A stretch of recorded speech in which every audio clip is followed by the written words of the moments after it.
Almighty, all powerful, all wonderful, Yahuwah El Shaddai.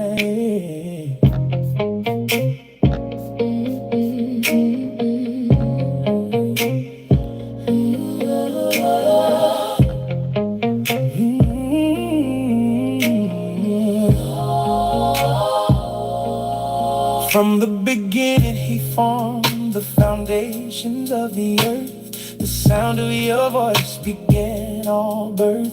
Every mountain that stands high, every valley bowed low to the wind that blows, to the waters that flow. He spans the sky with the breath of his hand and writes his laws in the heart of man. He weighed out the heavens and measured the sand. Your power and truth speaks with command. Yahuwah the mighty, all-powerful name. The fire of his presence, an unquenched flame. By the strength of his hand, the waters divide. No shadow can surface, no shadow can hide. Great is his majesty, great is his majesty. Endless his reign. The power of Yahuwah breaks every chain. His breath flows through us to give us life.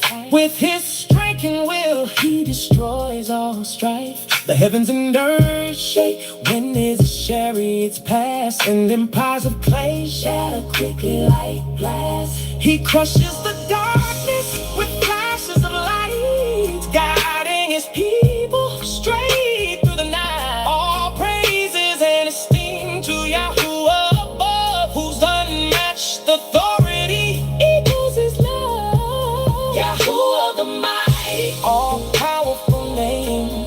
The fire of his presence, an unquenched flame. By the strength of his hand, the waters divide. No shadow can surface, no shadow can hide. Great is his majesty, great is his majesty. Endless his reign.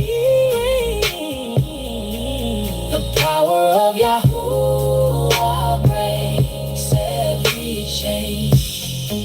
Yahuwah Elohim, the first and the last. Yahuwah Elohim, power is treasure and past. Your light shines on, your power never fades. Yahuwah is his name throughout all decades. A max, hallelujah, the victory is won. The power of the Almighty has only begun.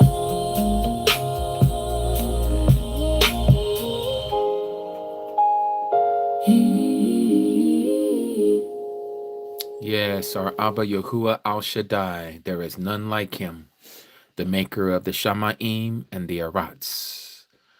This is the day that Yahuwah has made. Let us rejoice and be glad in it, Mishpachah. If you are an able-bodied person on this Shabbat, may we stand before our Abba Yahuwah as we blow the shupar in his presence, as we come together with the Shamaim on this Kadash Yom. Hallelujah.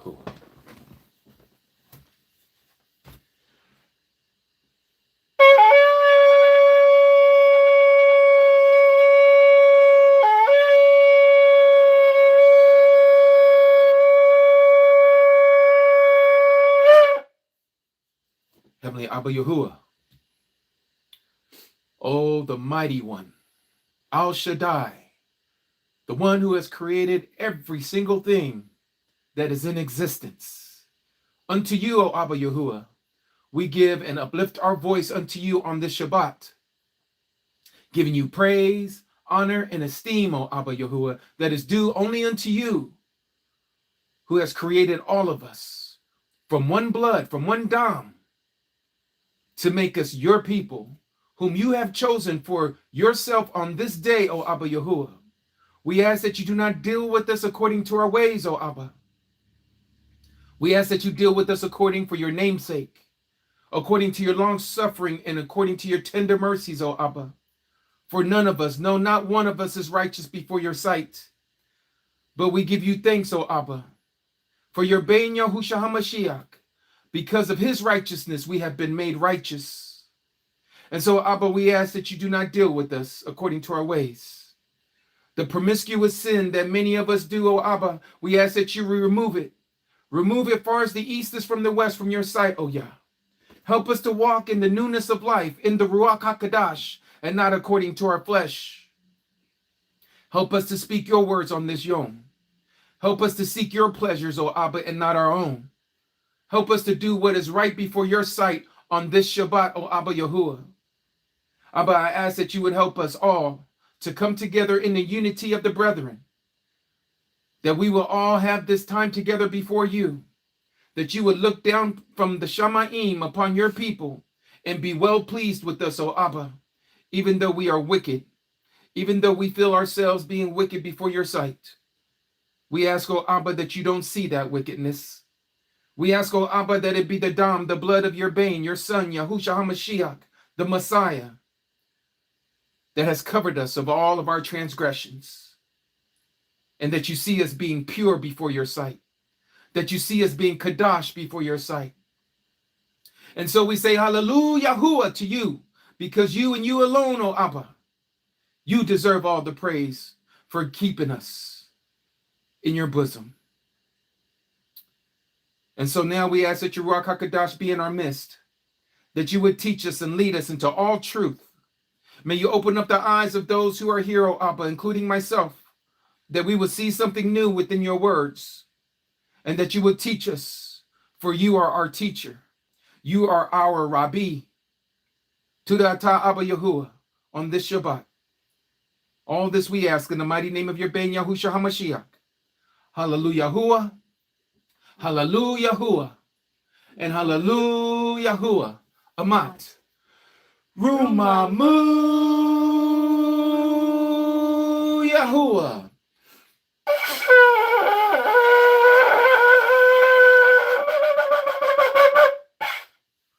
Hallelujah, Yahuwah. I almost didn't get that one out. Yes, Amat. It is so wonderful to see all of you here on this Yom, on this Shabbat. As I was sharing yesterday, we were going to go over the calendar because there's a few of you, and we're going to continue to do this. This isn't just a one-time thing to study the appointed times of Yahuwah through his calendar. Today, we're going to specifically speak of his calendar, but directing it according to the Sabbath. And to see that this calendar is not only spoken of in the book of Jubilees, in the first book of Enoch, but it also speaks about it in what we call the Tanakh, okay, in the Old Testament, and also in the Brit HaKadosh, what people call the New Testament. It's also there as well. But without knowing the calendar, you won't see the calendar within the Word. And so I'm hoping that Abba Yahuwah will use me to open up some of your eyes to his truth of the calendar that he is restoring to his people in these last days and times, because we're going to need it. As we go into the wilderness, many of us, we're going to need that calendar. We're going to have to know how to number our days. Hallelujah. All right. So I hope all of you have gotten to greet one another as I get ready to shut off the comments here. And again, it's so wonderful to see all of you. I want to thank all my moderators for being here and keeping all the ruckus away, and giving the opportunity for those of us to meditate on Abba Yahuwah's words and the greetings and the wonderful admonition of the Mishpachah and the words that you share with one another. May we continue to go forth with this love, this amunah that Abba Yahuwah has given us in our hearts to walk before him blameless, pure, and kadash. All right, so with that being said, I'm going to go ahead and shut it down, but I'm going to also turn it on here and there throughout the live to get some of your responses. But for now, live is off, or the chat is off. All right. So let us go ahead and let us read. I'm going to be reading from the scriptures, TS 2009. And we are going to start reading, as we normally do on the Shabbat, from the Torah, the Nabaim, and the Ketubim, also known as the Tanakh. Starting with the Torah, the writings. We're going to go to Shemot, also known as Exodus.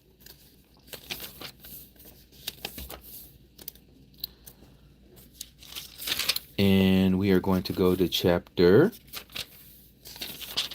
31. Chapter 31.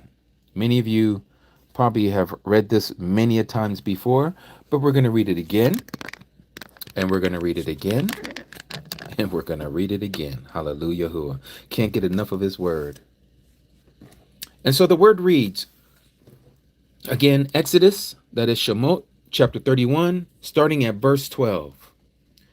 And Yahuwah spoke to Moshe, saying, and you speak to the children of Yasharal, saying, my Shabbats you are to keep, you are to guard by all means. For it is a sign between me, that is Abba Yahuwah, and you, that is to us, throughout your generations, to know that I, Yahuwah, am setting you apart. Who's setting us apart? Yahuwah. He's the one who is setting us apart.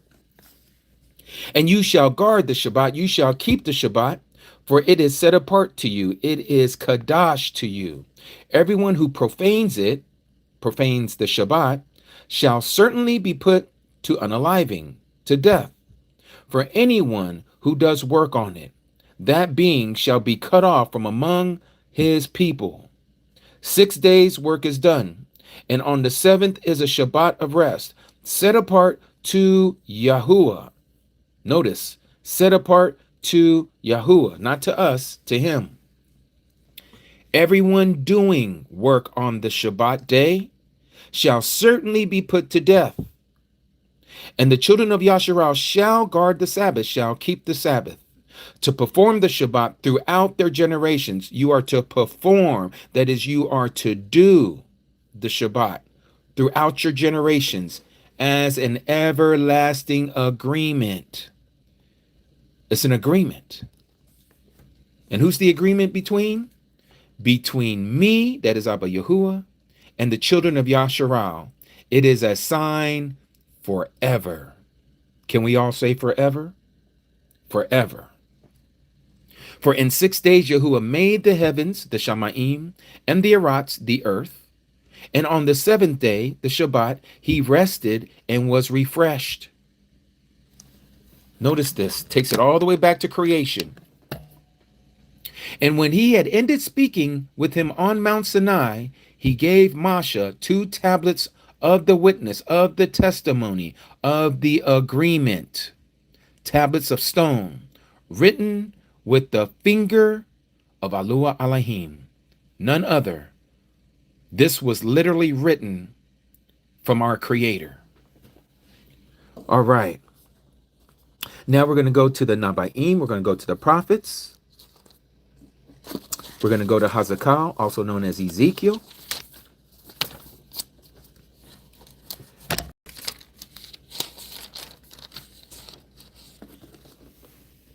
All right. And here we're going to read from Ezekiel chapter 22, starting at verse 24. Oh, no, verse 23. And it reads, and the word of Yahuwah came to me, saying, Son of Adam, say to her, that is to the children of Yasharal, you are a land that is not cleansed or rained upon in the day of displeasure. In the day of displeasure. There is a conspiracy of her prophets in her midst, like a roaring lion tearing the prey. They have devoured life, they have taken the wealth and precious matters. They have made many widows in her midst, and her priests Her priests have done violence to my teaching. Notice what they've done. They've done violence to Yahuwah's teaching, and they profane my set apart matters. They have not distinguished, they did not distinguish between what is, let me get that into frame here for you, between the set apart and profane, meaning what is pure and what is an abomination. Nor have they made known the difference between the unclean and the clean. And they have hidden their eyes from my Sabbaths, and I am profaned in their midst. Her leaders in her midst are like wolves tearing the prey, to shed blood, to destroy lives, and to get greedy gain. And her prophets have coated them with whitewash, seeing a false vision and divining a lie from them or for them, saying, thus said the Master Yahuwah, when Yahuwah had not spoken. Then the people of the land have practiced oppression and committed robbery, and have wronged the poor and needy, and they have oppressed the stranger, the foreigner, without right ruling. And I sought for a man among who would make a wall and stand in the breach before me, before Yahuwah, on behalf of the land, that I should not destroy it. But I did not find one. He did not find not one. Therefore, I have poured out my displeasure on them. I have consumed them with the fire of my wrath, of my anger, and I have put their way on their own head. Their way, not his way. They went on their own way. He's going to put it on their head, declares the Master Yahuwah. All right, now let's go to the Brit HaKadash. Some people say the New Testament. And we are going to go here to the book of Acts.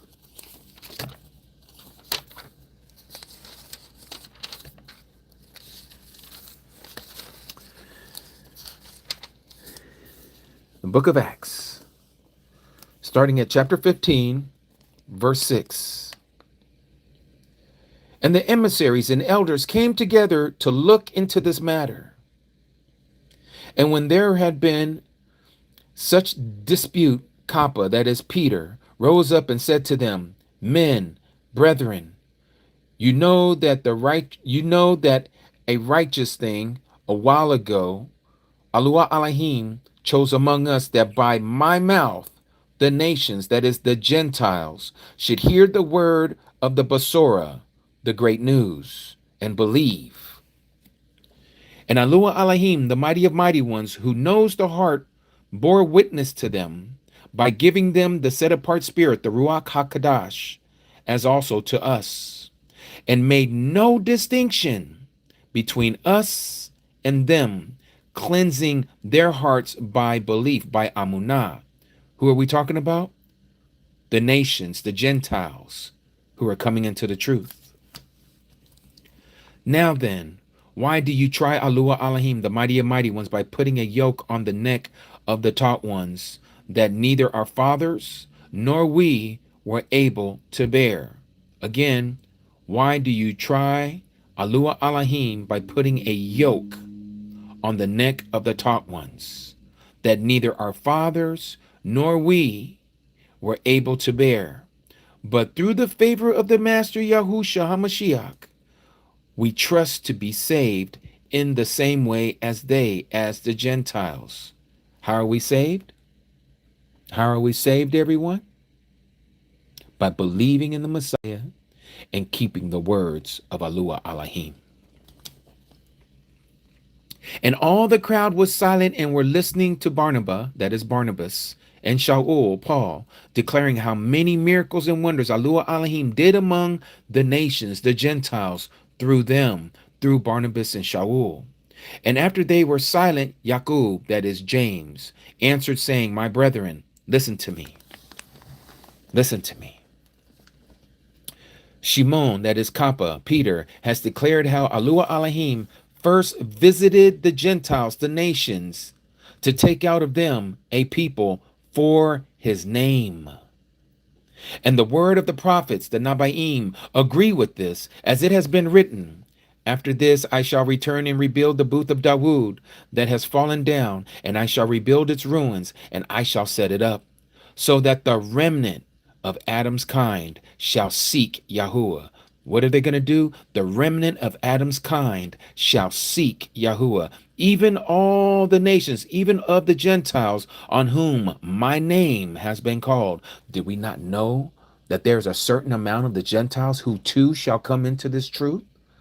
Who too have the name of Yahuwah written on their foreheads, who have been sealed for the day of redemption, hallelujah, Yahuwah, and who have been called, or excuse me, even all the nations of whom my name has been called, says Yahuwah, who is doing all this. Who's doing this? Yahuwah is the one who is doing all this, who has made this known from of old.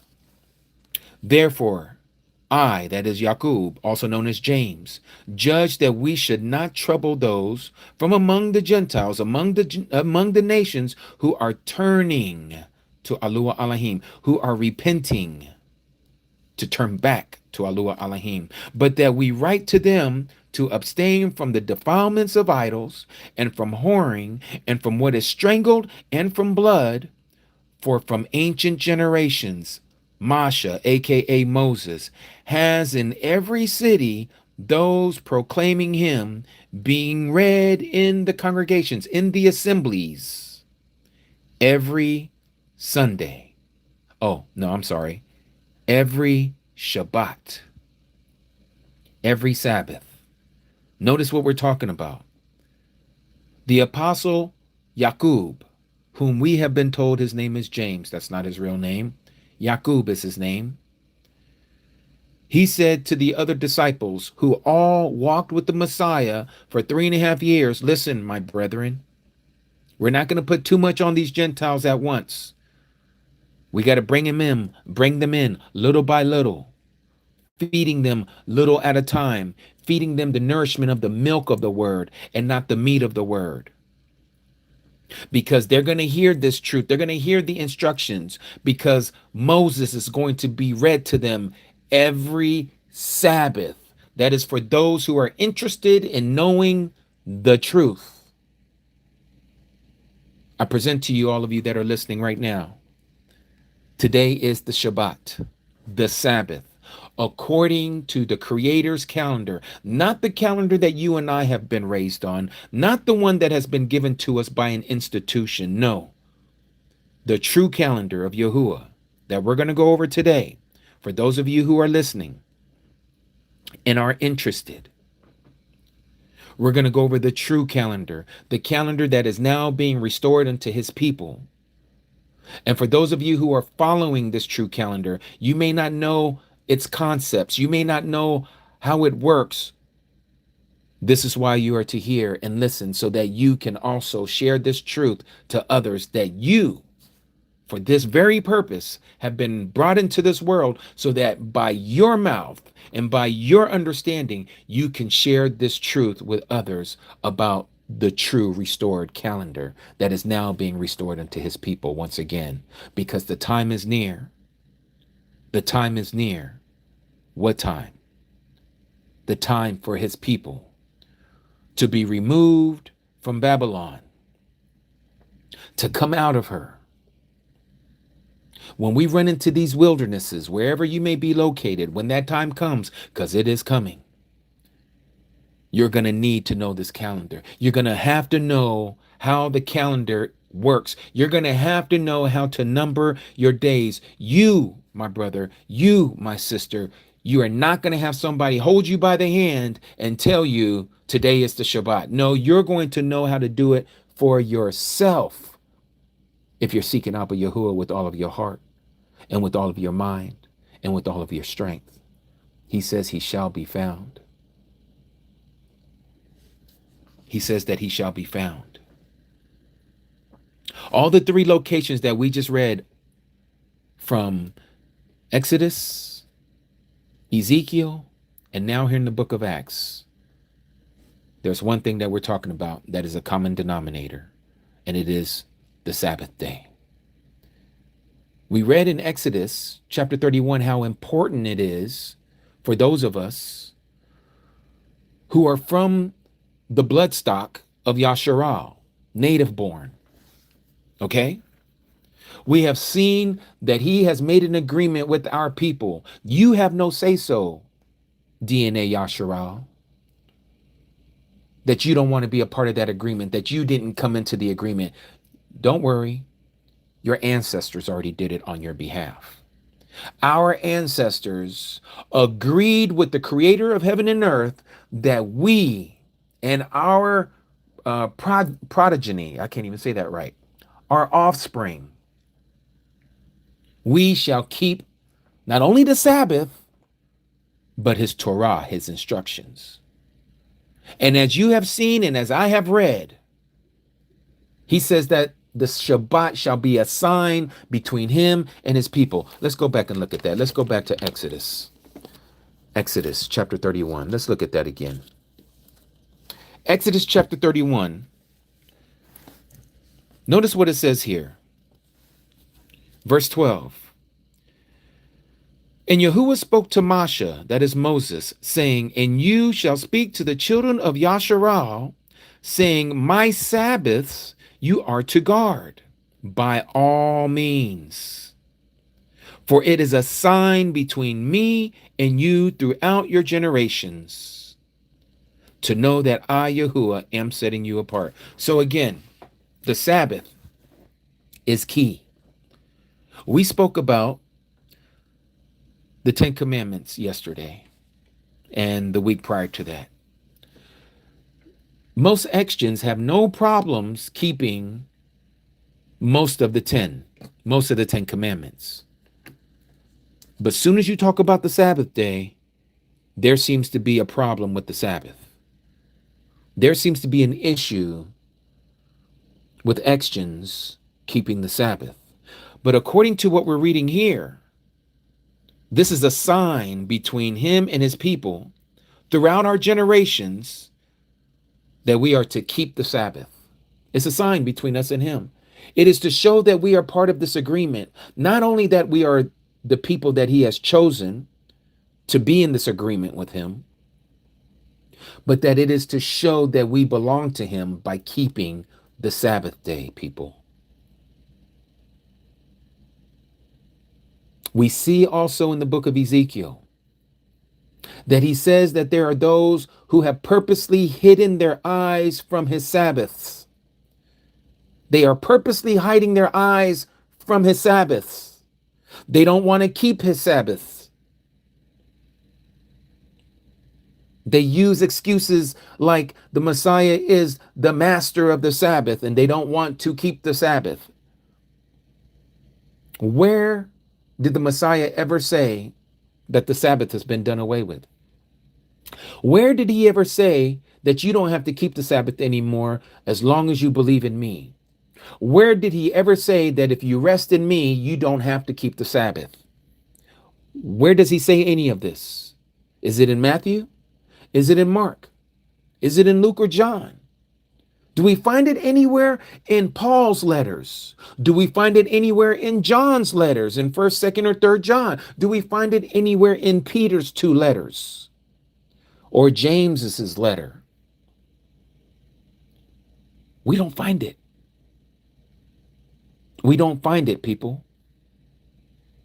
Somebody has told us that the Sabbath has changed and that it has been changed permanently to Sunday. Let me show you where they get some of this doctrine from.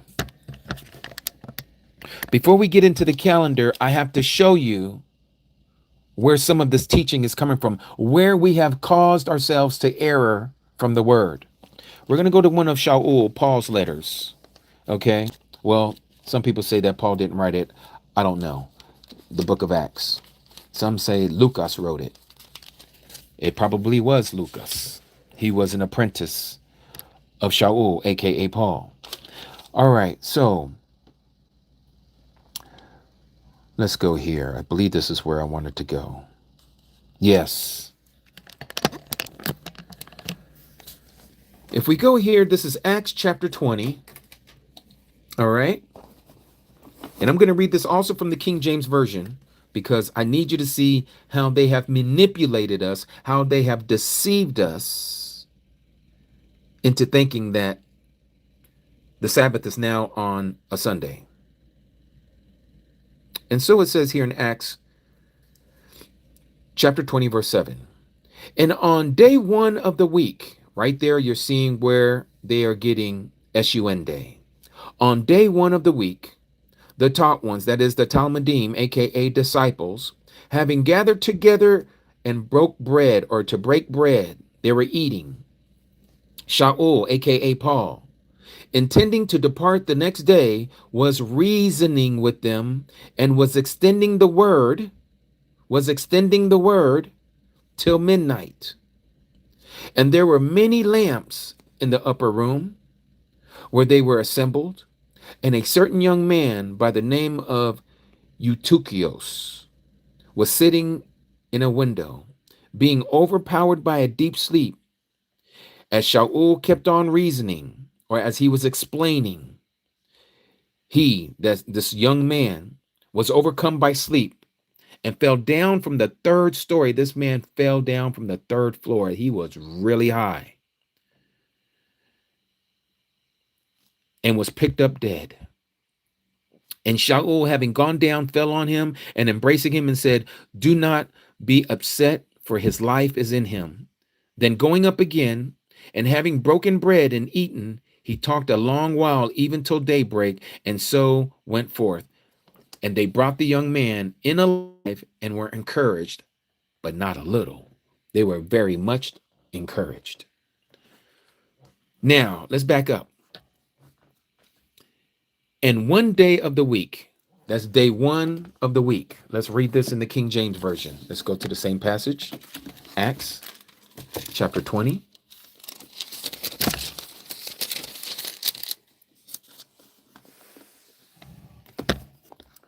Starting at verse 7. And upon the first day of the week, when the disciples came together to break bread, stop right there. This, my friends, is where pretty much every Christian denomination is going to tell you this is why we come together and assemble on the first day of the week, also known as the day of the sun, the day of the SUN. This is where they get the excuse. Now, do we see anywhere here that it says anything about they came together on the first day of the week because this was the day that the Messiah was raised? Does it say anything here in this passage in verse 7 that we just read that it says that, and they came together on the first day of the week because now the Sabbath is on the first day of the week and not the last day of the week? Does it say anything here in verse 7 about the Sabbath being changed? It does not. It does not. All this passage is telling us, and we can't go further than what this passage is telling us, is that the disciples came together on the first day of the week. The first day of the week.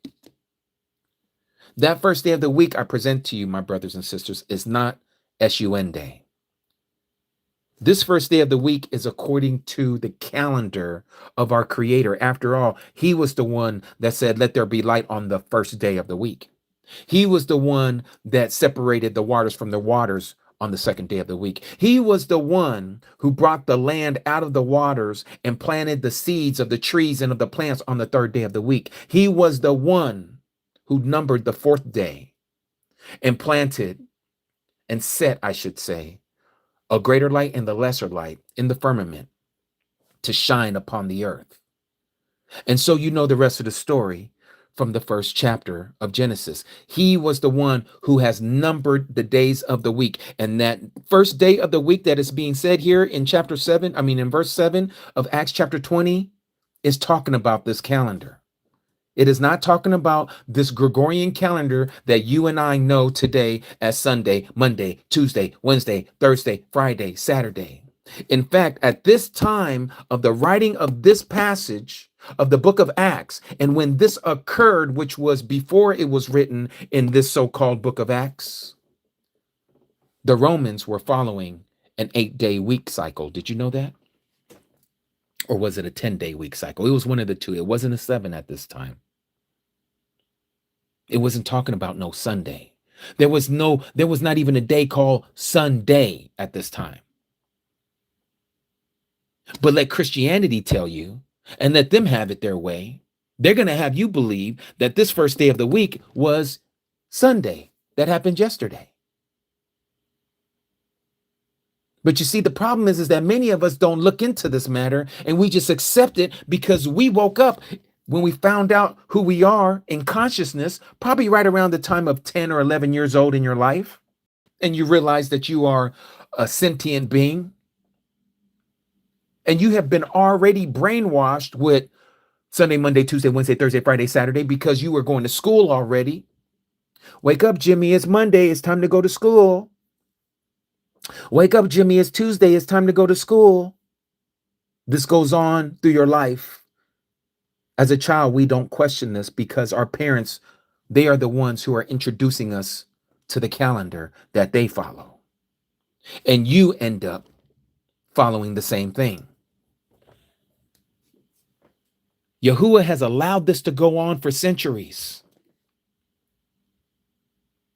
But now, at this time, when artificial intelligence is starting to come up to its potential,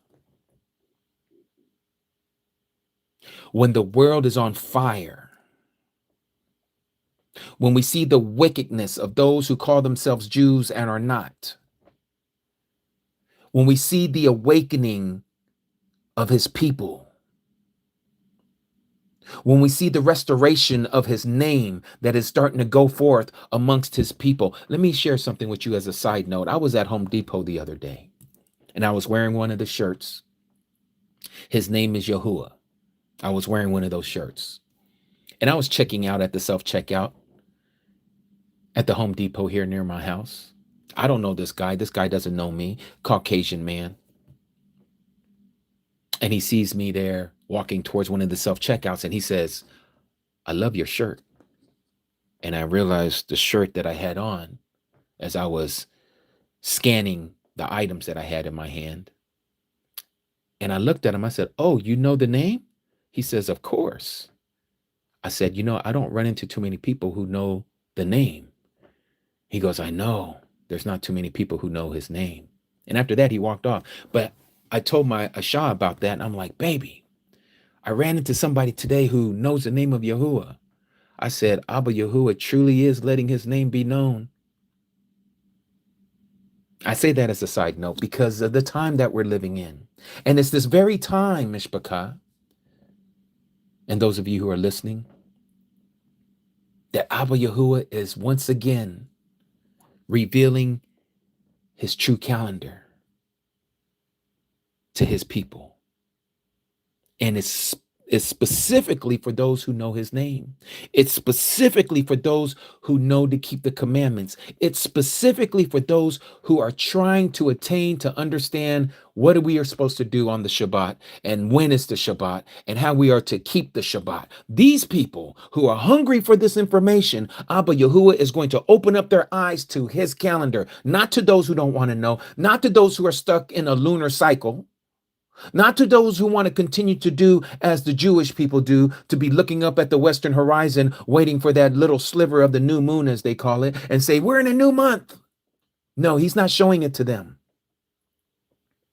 He's showing it to those of you who say, "I need to hear this matter. Let me hear this matter out, and let me see if what this person is talking about lines up with the truth." Because once you hear this truth, Mishpachah, you'll know it's the truth. I'm not making this up. The only reason why you won't accept this is because you might be stubborn. You might have ego or pride involved. You are stuck in your ways, hard-headed, stiff-necked, don't want to turn. Those of you will not understand this information.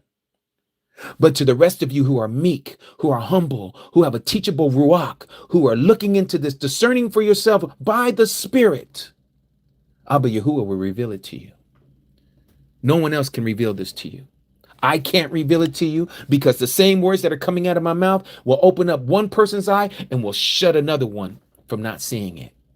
It will repel that person, just like magnets that are separated or the polarities are the same. It's going to separate. It will not congeal together. It will not come together. It will not attach itself.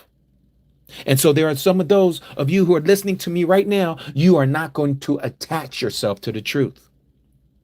because you're letting your pride get in the way. You're letting your ego get in the way. You're allowing the commandments and the traditions and the doctrines of men get in the way, stand in the way from you receiving the truth. We are in the last days. I know we hear this all the time.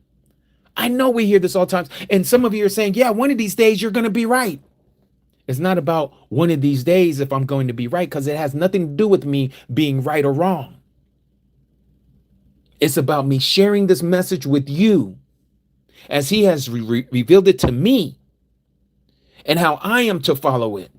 All I'm doing is presenting what he has revealed to me, and I'm revealing it to you, and you do what you will with this information.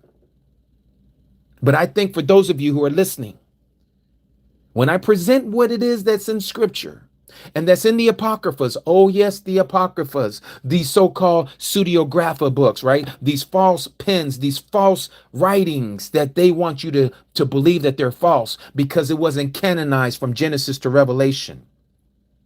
When are you going to stop letting man dictate what you are going to get into to understand what the truth is, to investigate to see if it's true or not? When are you going to stop allowing others to dictate what is true? Do you not see that you're being enslaved by the same system that wants you to only understand what they want you to see? You have to ask yourself the question, why didn't they allow us to have the book of Jubilees? Why didn't they allow us to canonize the first book of Enoch? Why didn't they give us these books so that we can clearly understand what the calendar is? Because they had to veer your attention away from the truth so that they can set the narrative for you to follow, so that you would be led astray and deceived by this ancient dragon, Satan, the devil, the serpent of old. This is, after all, his whole domain. This is his world, and we're living in it. But while we're in this world, we have been called out of it. This is what it means to be set apart. This is what it means to be Kadash. This is what it means that you are to be one of his people, to come out of her. Separate yourself. Do not touch the unclean thing. Do not be a part of them. And so here in the book of Acts, we're seeing that this first day of the week has nothing to do with Sunday, even though Christendom, who has hijacked these passages and given us the Bible, says, oh, this is talking about Sunday.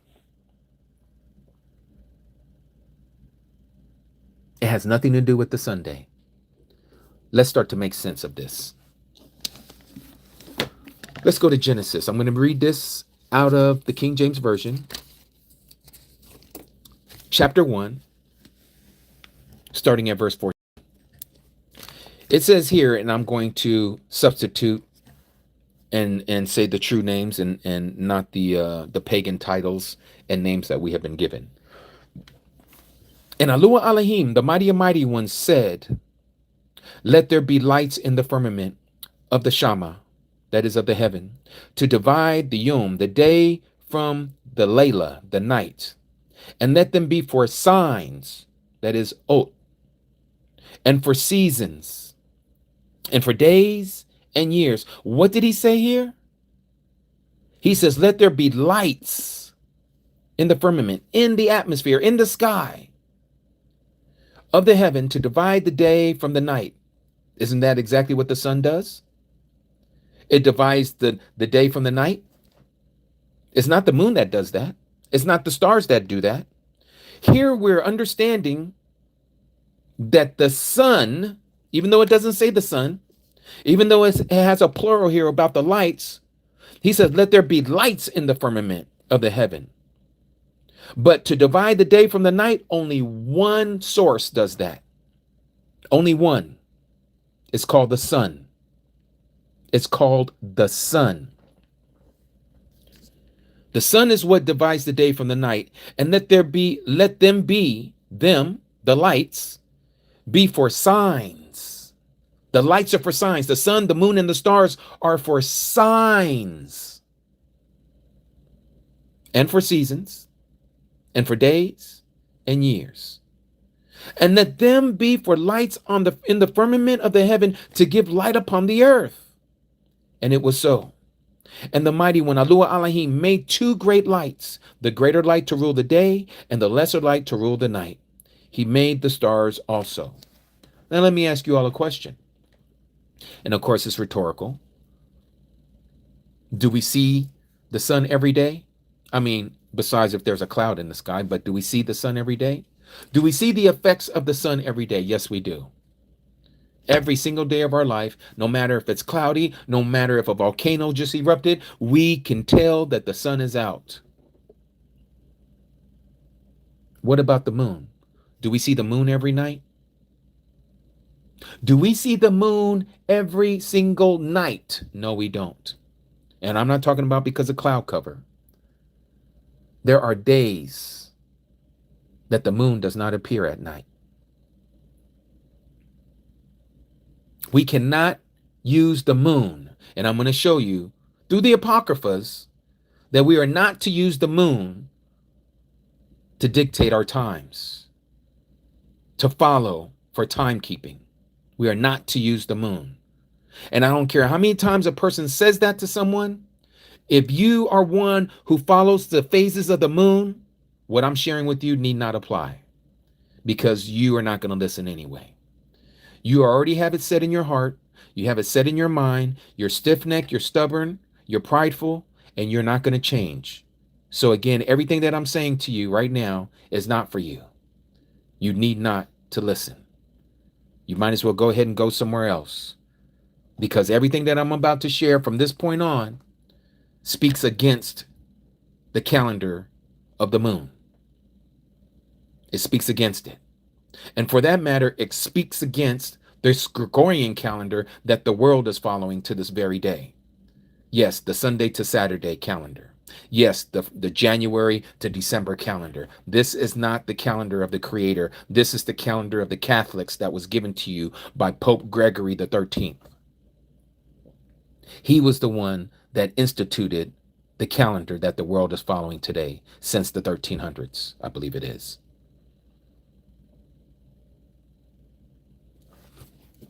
And so here in Genesis chapter 1, verse 14, he says that he has created lights in the sky, and they are to dictate us of about the signs, about the seasons, about the days, and about the years.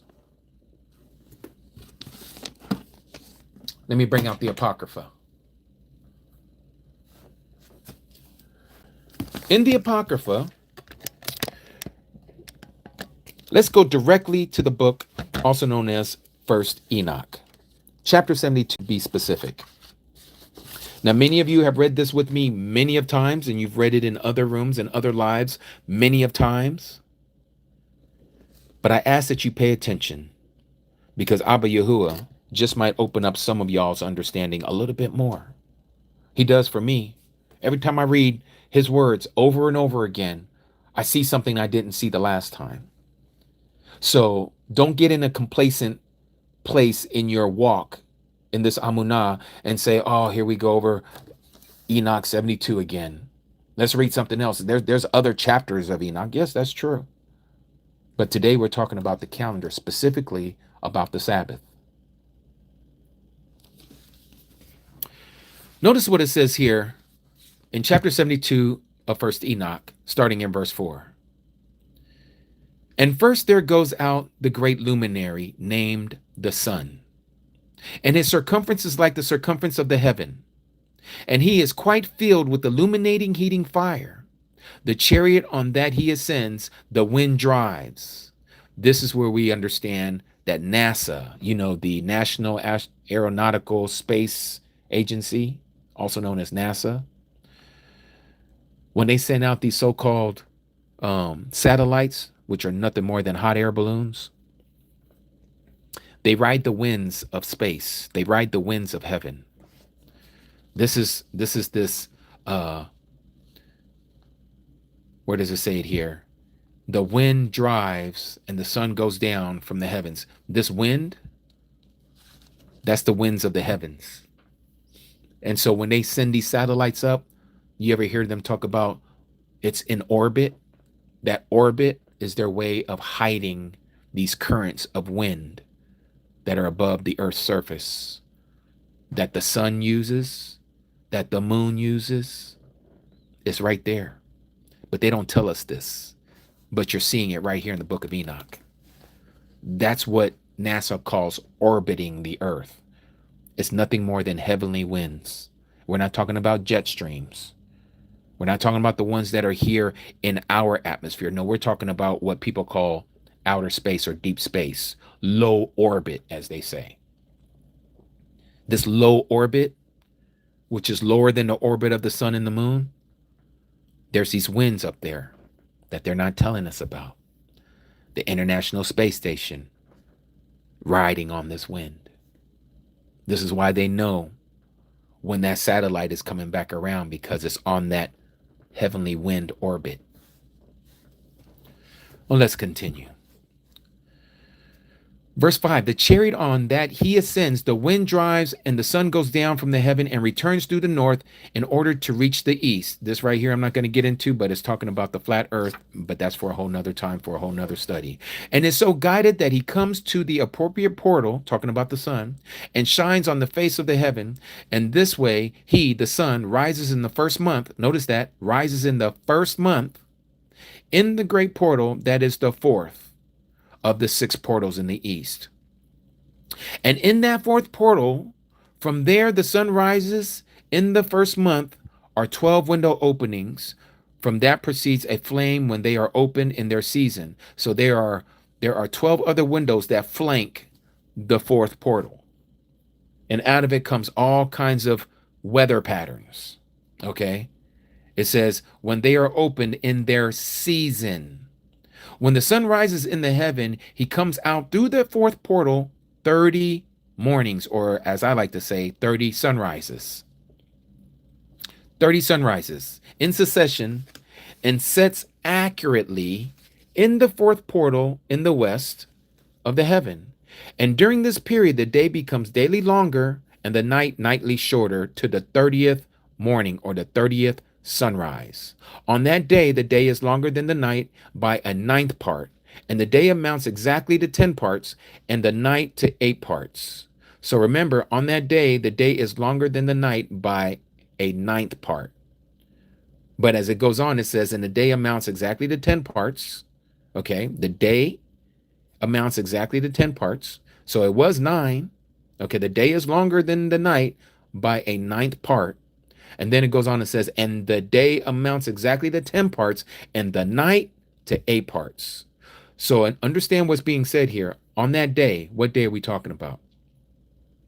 On that day, after we just talked about here, and during the period of the day becomes daily longer and the night nightly shorter to the 30th morning, to the 30th sunrise. So this is talking about the first month of the year, the very first month of the year. Okay. And it says, and the day, all right, and that day, the 30th morning, that day, the day is longer than the night by a 9th part. And the day amounts exactly to 10 parts, and the night to 8 parts. And then the sun rises from the 4th portal and sets the 4th portal and returns to the 5th portal in the east, 30 sunrises. So what it's saying here is what it's saying here about the 30th morning. It's coming here, and now it's talking about the 30th sunrise, when it rises and sets in the 5th portal. So it started off in the 4th portal for 30 days. That's the first month of the year. It comes out of that 4th portal. It's invisible to our eyesight.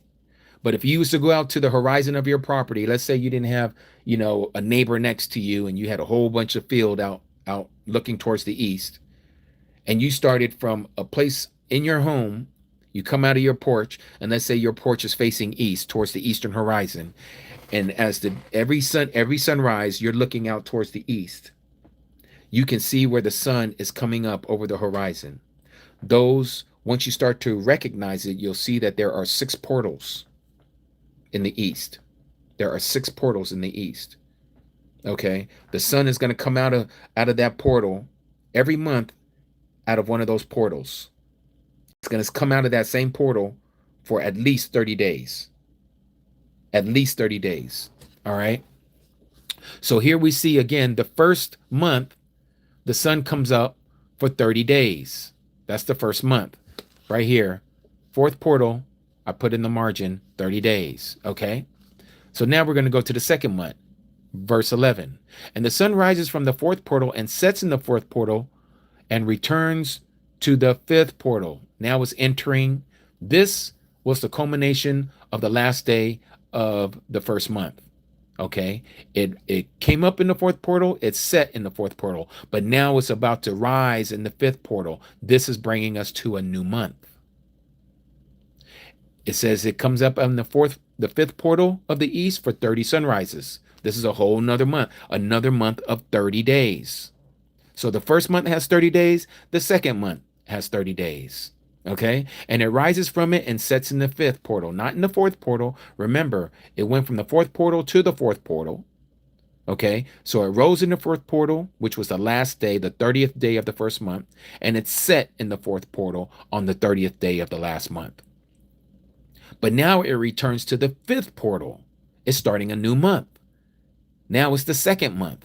And in the second month, it's going to come out of that fifth portal for 30 mornings or 30 sunrises. It's going to come out of this fifth portal. And it says, and then the day becomes longer by 2 parts and amounts to 11 parts. So no longer is it 10 parts. Now it's going to be 11 parts. Okay. So it's stronger. The day is getting longer by 2 parts. It used to be 9 for the day and 9 for the night. That would be equal. Okay, the day and the night would be equal. 9 parts day, 9 parts night. But then it went from 10 parts day to 8 parts night. So we see that a day has 18 parts to it. 9 plus 9 is 18. 10 plus 8 is 18. Okay. So now it says, and then the day becomes longer by 2 parts and the amounts to 11 parts, and the night becomes shorter to 7 parts. So 11 plus 7, you still have 18. But the difference is now the day is longer by 11 parts and the night is shorter by 7 parts. And it returns to the east and enters into the sixth portal, this sixth window opening. And it rises and sets in the sixth portal 31 sunrises, mornings, on account of its sign. What sign? What is it talking about? What is Enoch talking about? What sign? We'll get to that. We'll get to that in a minute. For right now, just understand that we're in the third month, okay? We're in the third month. And the third month has 31 days to it. So the first month has 30 days. The second month has 30 days. And the third month has 31 days. So if you was to add that, 30 plus 30 plus 31, that would be 91 days. 91 days, okay? Again, 30 plus 30 plus 31, that would be 91 days.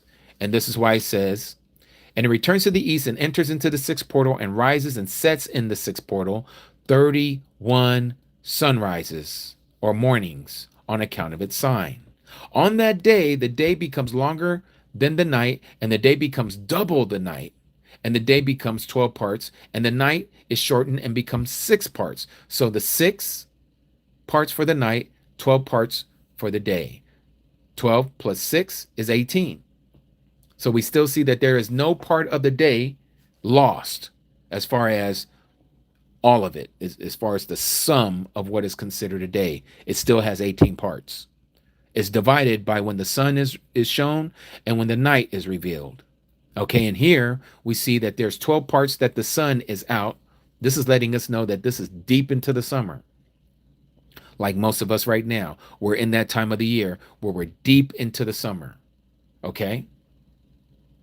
And so here we see again 12 parts for the day and the night 6 parts. Remember, it says that the day is double of the night. Well, 6 plus 2 is what? 12. The day is 12 parts. And the night is half of the day, 6 parts. And the sun mounts up to make the day shorter and the night longer. Why? Because this here, let me give you what this account of its sign on the 31st day is. It's the summer solstice. It's when the sun is at its highest point in the sky. We just had the summer solstice. If you go by NASA, they say it's June 22nd. It's not June 22nd. The summer solstice usually occurs, not always, but usually occurs on June 19th. Okay, according to Yahuwah's calendar. On the pagan calendar, it would be June 19th. On Yahuwah's calendar, it would be the first day of the fourth month. Now, if we continue, it goes on and says, and so it says here, and the sun mounts up to make the day shorter and the night longer. Why? Because now the sun is retrograding. It's going back from the summer solstice, which is the highest point, the zenith of the sun traveling north. Now is going back towards the equator to go towards the south. Okay? It's going towards the south. But when does it go towards the south? Every day is going lower and lower in the sky. It just went up to its highest point. That would be the summer solstice if you live north of the equator. If you live south of the equator, it's going to be your longest night and your shortest day. It's the opposite north of the equator. The south of the equator is going to see its longest night, where north of the equator, they're going to see their longest day. It's just the opposite of south of the equator. So everything that we're reading here in the book of Enoch is being presented to us as one who is north of the equator. Enoch is being shown the movement of the sun throughout the year north of the equator, not south of the equator. Why north of the equator? Because Jerusalem is north of the equator. And why is everything pertaining to north of the equator? Because Yahuwah has chosen Jerusalem to be his home for eternity. That's his city forever. The Torah goes forth from Zion. The Torah goes forth from Jerusalem, as it says in the book of Isaiah. And let's continue. Verse 17, and the sun goes out from the sixth portal and in the west and goes to the east and rises in the fifth portal 30 sunrises, 30 mornings. Again, it's talking about this month also being 30 days. Now, to save you all this time, we're going to go down here to verse 19, where it says on the sixth month that the sun rises in the fourth portal for 31 sunrises or 31 mornings on account of its sign. What sign could that be? What sign could that be? Well, I have it written down here as the autumn equinox. So in the Hebrew, there's a word. You don't have to know the word, but I'm going to share it anyways. In the Hebrew word, it is takupa. Takupa. Some people pronounce it takufa with the F, like in Frank, but it's actually a P sound, takupa. Takupa is the turning of the season. There are 4 takupas in a year. You have the spring equinox, you have the summer solstice, you have the fall equinox, you have the winter solstice. These are the 4 signs on the earth on account of its sign that we're reading about in the book of Enoch. It happens 4 times a year. So what happens? Every season has 91 days because every season has 3 months. Each season has 3 months. The first month, 30. The second month, 30. The third month, 31 on account of its sign. So we have 91 days every season. How many seasons do we have in a year? 4. We have spring, summer, fall, winter. Each one of those seasons has 91 days attributed or accounted to it. So if you add 91 plus 91 plus 91 plus 91, you get 364. 364. 9 times 6 is 36. Plus you have that 1 extra day for the 4 times in a year. That gives you 4. So if you add it all together, 36 plus 4, you get 364 in a year. 91 days every month. Every quarter or every season. And so it goes on and says here almost at the end of chapter 72, verse 31, it says this. And on that day, the sun rises from the portal and sets in the west and returns to the east and rises in the third portal. Notice it's rising in the third portal for 31 sunrises and sets in the west of heaven. On that day, the night decreases, amounts to 9 parts, and the day to 9 parts. And the night is equal to the day, and the year is exactly as its days, 364. So what is a year? 364 days. But you will all say, but I thought the year had 365 days. You're right. On the Gregorian calendar, it does. The Gregorian calendar, the Catholic calendar, is following what we call a solarized calendar. Let me write this down. Let me give you guys some, because I got to write this down. I know some of you guys are probably visual learners like myself. 31. So we have 365 days in a quarter. Okay. This is a sun cycle. Okay. This is a sun cycle. But what we just read here, it says, and the day to 9 parts in the night equals to the day, and the year is exactly as to its days. Okay. The year equals to the days, which would be 364. So 364 equals 1 year.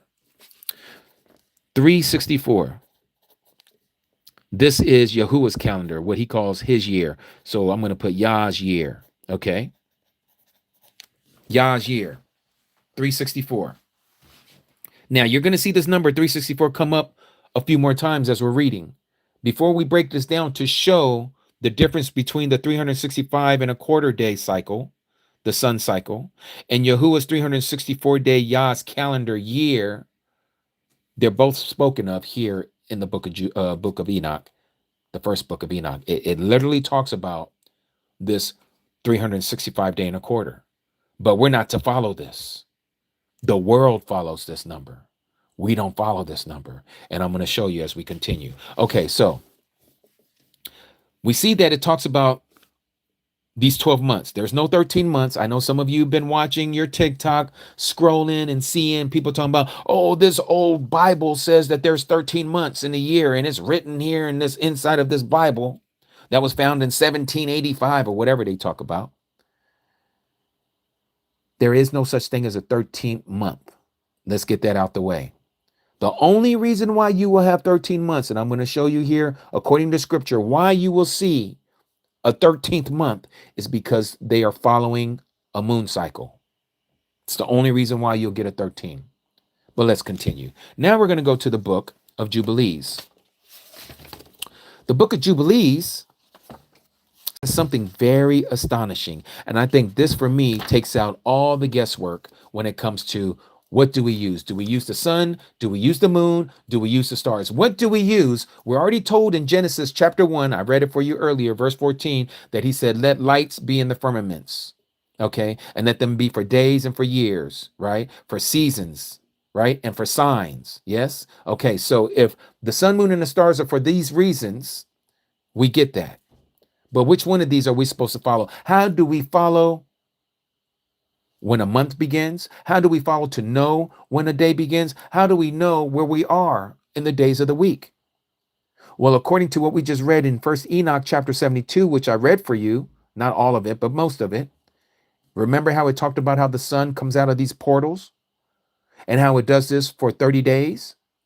And then it does this again another 30 days, and it does it again now 31 days, and then it goes through it again 30 days, 30 days, 31 days, 30 days, 30 days, 31 days, until the year is complete, 364 days. So we see that the sun, according to Enoch, is what is to be used.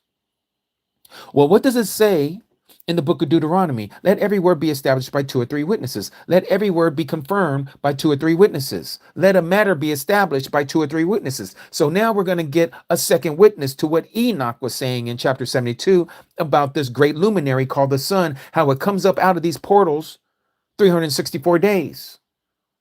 Now, one time did we talk about the moon about 364 days? It was the sun that equates to 364 days exactly. So now Jubilee says this. Jubilees chapter 2, starting at verse 8. And on the 4th day, He, Yahuwah, created the sun and the moon and the stars. So we're talking about the fourth day of creation, the fourth day. And he set them in the firmament of the heaven to give light upon all the earth and to rule over the day and the night. Sounds a lot like Genesis chapter 1, doesn't it? And divides the light from the darkness. Notice what verse 9 says that we don't see in the book of Genesis. And Alua Elohim appointed the sun. Let's let that marinate for a second. The mighty one appointed the sun. What did he appoint it for? What did he appoint the sun for? He said he appointed the sun to be a great sign on the earth. What did we just read in Enoch chapter 1, chapter 72? What did it say here? Verse 13. And in return, it, being the sun, the S-U-N, returns to the east and enters into the sixth portal and rises and sets in the sixth portal 31 sunrises on account of its sign. What did Jubilees just say here? 2 verse 9. And Alua Elohim appointed the sun to be a great sign. The sun is to be a great sign on the earth. So the sun is to be a great sign on the earth, but for what? Well, it tells you right here. Alua Elohim appointed the sun for days. He appointed the sun for Sabbaths. Yeah, you see it? Let me read this as it says.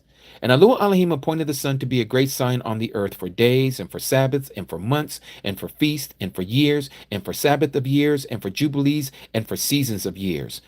This is the connection. It's the hub to the wheel of spokes. Okay. This is the center. This is the access, if you will. Without this understanding, without this information of how the sun is used, is a critical component to Yahuwah's calendar. Let me say that again. It might not come out the same, but I need you to hear this. The sun, the S-U-N, is a critical component, a piece of Yahuwah's calendar to understand Yahuwah's calendar. You're not going to know it unless you understand this information about the S-U-N, the sun. Okay, not the moon, not the stars, not some stationary, stagnant Gregorian calendar with the Sunday, Monday, Tuesday, Wednesday, Thursday, Friday, Saturday. I have to ask you a question. For those of you who believe of what you have received since your birth and you were raised into this Gregorian calendar system, how is Sunday, Monday, Tuesday, Wednesday, Thursday, Friday, Saturday attached to the sun or attached to the moon or even attached to the stars? Do you ever listen to the weatherman, or you ever listen to your pastor, preacher, teacher? Have you ever heard a scientist, an astronomer, an astrologer? Has any of them ever attached Sunday, Monday, Tuesday, Wednesday, Thursday, Friday, Saturday by looking up at the sun or by looking up at the moon or by looking up at the different shades, or I shouldn't say shades, or the patterns of the Mazaroth, or what we call the constellations, the stars in the heavenly realm? The answer to that would be never. They never attach these days that we know of as Sunday, Monday, Tuesday, Wednesday, Thursday, Friday, Saturday to the sun or the moon or the stars. And yet we just read right there, and I'm going to show it to you guys again, just so you all know. Let me put these bookmarkers here so I don't lose my places. Let's go back over here and let's look at Genesis again, because some of you say, well, if it's not in Genesis to Revelation, I don't want to hear. Well, let me take you back to Genesis. Okay, because your brain is stuck with what has been canonized by a group of men who were not in the truth, by the way, mind you. They were starting a new religion called Christianity, and this is why we have this Gregorian calendar called the Gregorian calendar that has been given to us by the Catholic Church, the Catholic institution. It is the Roman Catholics who has given us the calendar that we are all following and that we're using for commerce, that we're using for the days off, and we're using for days on, and we're using for holidays, and we're using for regular days. It is all contrived by the Roman Catholic Church. It was not given to us by the Creator. But the Creator, the one that He gave us, just like everything else He gave us, we walk away from it. We don't listen to it. We don't follow those instructions. We don't keep those commandments. Why? Because we're keeping the commandments and the doctrines of men. But right here in the book of Genesis, again, I have to show this to you so that we don't forget, because you're probably like me. You might forget. Soon as someone tells you something, I forget. Oh, that's right. You did say that. Yes. So let me reiterate it to you. Again, here in chapter 1 of Bereshit, also known as Genesis, verse 14, Alua Elohim, this is who a lot of people call God. That's not his name, nor is that his title. He said, let lights come to be in the expanse of the heavens to separate the day from the night, and let them, what? The lights. Let them be for signs and for appointed times and for days and for years. And I ask you all a question again, those of us who are living in this time. Sunday, Monday, Tuesday, Wednesday, Thursday, Friday, Saturday, how is that attached to the sun, moon, and the stars in the sky?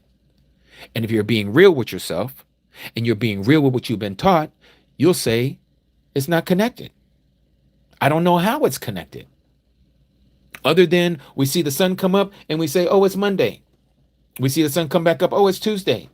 But the placement of the sun in its revolution throughout the seasons, Abba Yahuwah has numbered each day of the year according to the placement of the sun in its movement over the surface of the earth. Not the way that we have been taught by the Gregorian calendar that this day is Sunday, this day is Monday, this day is Tuesday. This is the whole reason why you cannot use this calendar when you're out in the wilderness, because it is detached. Listen to me. This calendar that everyone is following, called the Gregorian calendar, is detached from the sun, moon, and the stars. So if I was to place you in a cave and you was in that cave, and you were desensitized from any sun, moon, or stars. You don't know when the sun came up. You don't know when it went down. You've been in there for weeks in the cave. And you come out of that cave and I say to you, Jimmy, what day are we on? What month are we on? Where are we at on Yahuwah's calendar?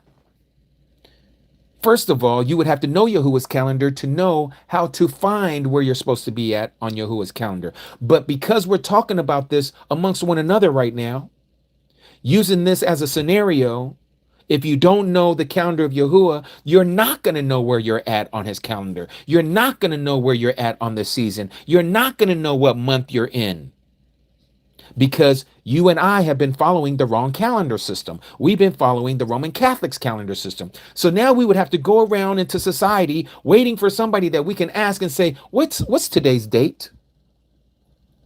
And then they'll tell you, oh, today is July 6th, 2026. All of this has been contrived by those who are keeping record since the institution gave them the calendar to contrive and keep this record that we find ourselves on right now, saying that we're in the year 2026 and that we're in the month of July and we're on the 6th day of July. This has all been contrived by the Roman Catholic Church. This has not been given to us by Yahuwah, and it is not connected to the sun, moon, and the stars. So if you go into a cave and you're deprived, you're literally deprived of all light, you have no idea what day it is, what week it is, what month it is, what time of the season of the year it is. But if you knew Abba Yahuwah's calendar, you would know. You would know. But we'll get to that later. What I'm trying to get you to see is here, it's saying that our calendar is supposed to be connected to the sun, moon, and the stars. And I would have you to understand, and I'm going to say it again, the Gregorian calendar is not attached.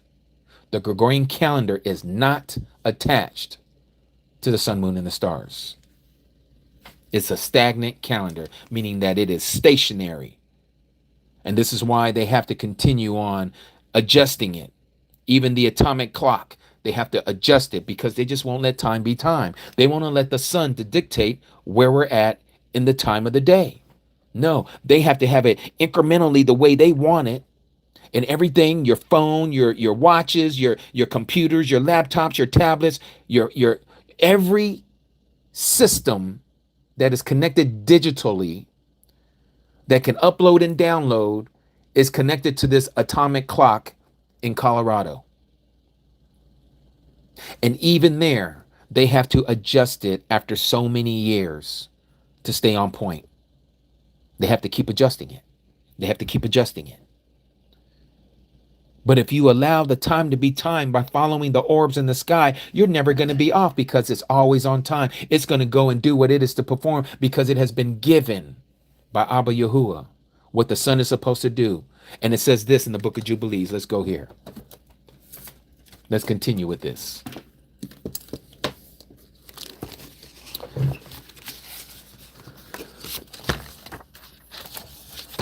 Book of Jubilees, chapter 2, verse 9, again.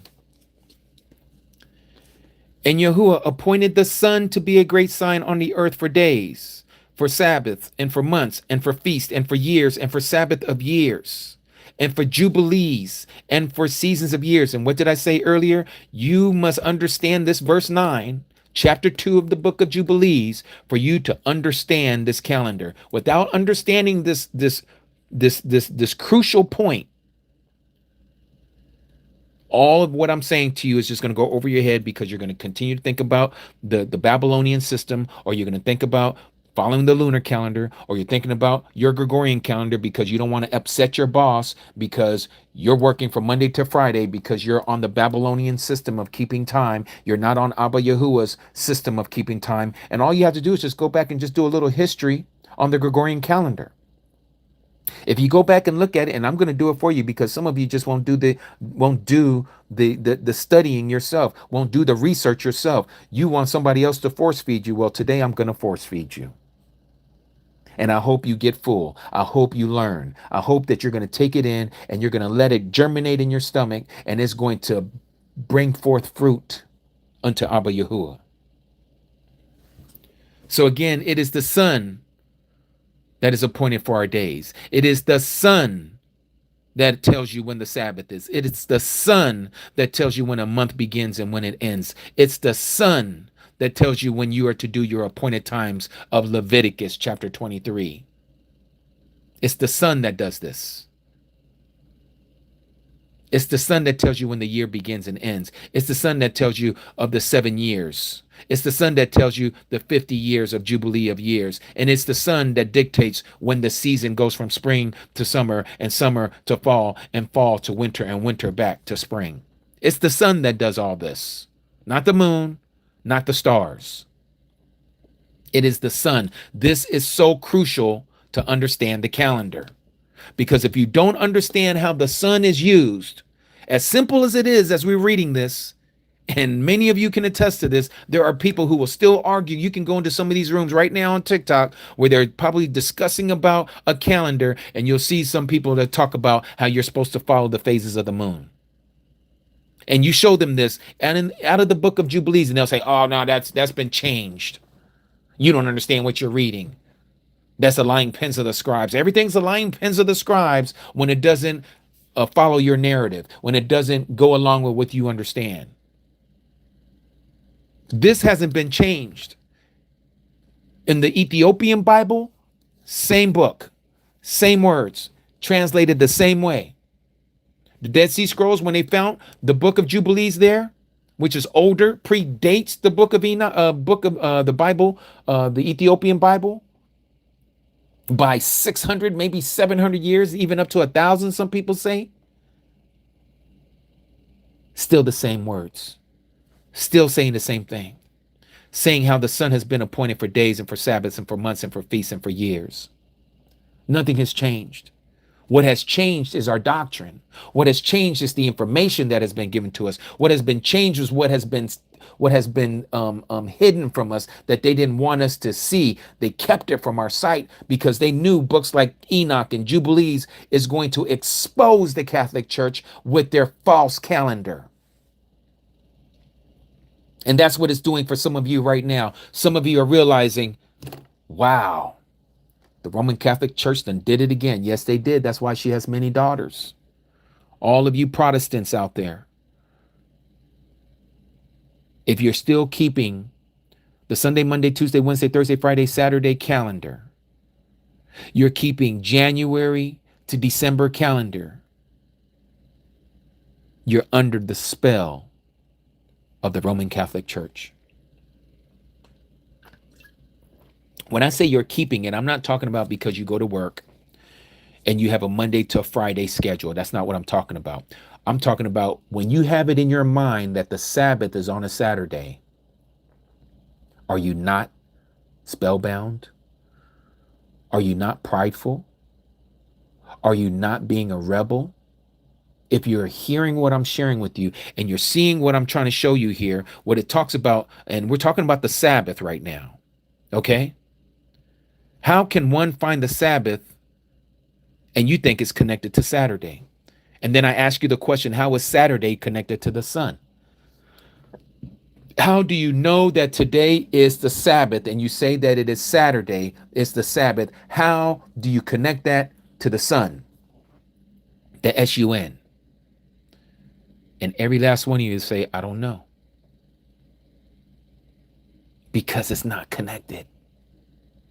It's a day that they have just given and said, this is the Sabbath. And it's going to be attached to this day that we call Saturday. Now, the word Saturday has a lot into it. Yes, it's connected to Saturn. And if you know what Saturn is, it's a mighty one. Saturnalia. Saturnalia has to do with Satan. Saturnalia has to do with a six-pointed star, the same star that these people say is the Star of David. The scripture, and also in the book of Acts, it is called either the Star of Moloch or the Star of Ranfan. It's a six-pointed star, and it's attached to Saturn. Why do you think these people who call themselves Jews attach the Sabbath to Saturn's day?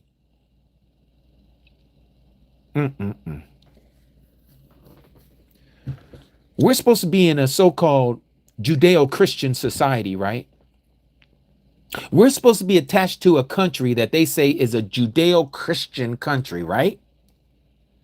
We're supposed to be attached to and living in a society that says that their God is the God of the Bible, right? Then why is the Sabbath called Saturn's Day? That is attributed to Saturnalia, that is disguised, who we know as Satan. Why? And why is it attached to a six-pointed star, the number 6? Why? Why can't the Creator's children, the children of Israel, those who have been born into Israel and those who have been grafted in by adoption, why are we having a hard time with Yahuwah's calendar? I tell you why. For those of you who are struggling with this calendar, is because you see it, but it doesn't align with your lifestyle in this world. I said it. I said it. That's the problem. The problem is not the information. The problem lies within you to line up with the scriptures. You are the one who has to make an actual decision in your mind to say, I'm going to follow Yahuwah. Right or wrong, I'm following him.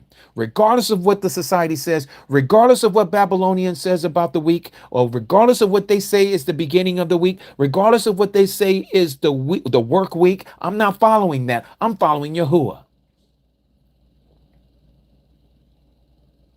That's where the problem comes in. Because many of you, you see this information. You understand what is being told to you, and we're just scratching the surface. But I have to say this because many of you, my mishpachah, my family, those of you who are coming into this truth like myself, the problem that we have with Yahuwah's calendar is that it goes against the calendar of man, which upsets our schedule.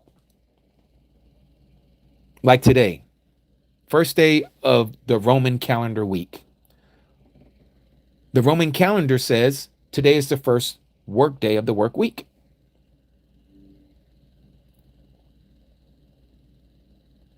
How do we get ourselves to not be connected to this work week that we all find ourselves in?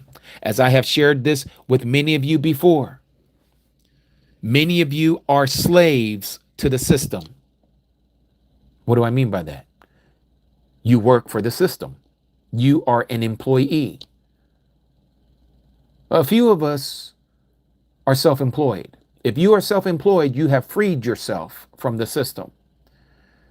You who have freed yourself from the system, like myself, we have no excuse why we cannot line up with what we're reading here in Jubilees chapter 2, verse 9, about how the sun dictates the days, the Sabbaths, the months, the feasts, the years, the Sabbath of years, the Jubilees, and the seasons of the years, because we should be able to set our schedule according to Yahuwah. Some of our brothers and sisters don't have that privy. They don't have that, what's the word that they like to use? Not leniency. There's another word I'm looking for. But they're not able to do so because they work for the man. They work for Pharaoh. They work for Babylon. They are an employee. They are a slave. Now, I know this causes a lot of issues with a lot of you, and some of you even question me even sharing this with you, because some of you say, oh, no, you got to let them know. They got to have the Sabbath off. They got to keep the Sabbath off. 100%. I agree. 100%. I agree. But each one has to walk out their own salvation. Okay? Some of you are single. It's easier for you to say, you know what? I'm going to look for another job that lines up with Yahuwah's calendar as I understand it. Others of you, you might have a family that you're raising. You might have children. You might be the only sole provider for your family. And you find out about this calendar and you're like, how do I don't want to be in disobedience. I want to keep the fourth commandment. I want to remember the Sabbath and keep it set apart. I want to keep it Kadash. I want to esteem that day. Your heart wants to do it, but your job won't let you. And you're looking for all the remedies through your job. You're going through the union reps. You're going through your boss. You're asking your manager. You're talking to human resources. You're trying everything that you can. Some of you haven't, but some of you have. And they won't give you the remedy. They won't give you what you're seeking. They won't give you the day off. What do you do? What do you do? You take it before Abba Yahuwah. You let him know. Cry out to him. He'll see your heart. It's your heart posture. He's looking at your heart. He's looking at your heart. Let's continue. How crucial is the Sabbath day? The Sabbath is very crucial. Well, we just read in Exodus chapter 31, where he says it's a sign between him and his people. Look at what it says here in Jubilees, same chapter 2. We just read about the fourth day of creation. Now we're going to read about the seventh day of creation. Notice what it says, and notice this beautiful information that we're about to read. I find it so beautiful. Listen to this. Verse 17. Second chapter of the book of Jubilees.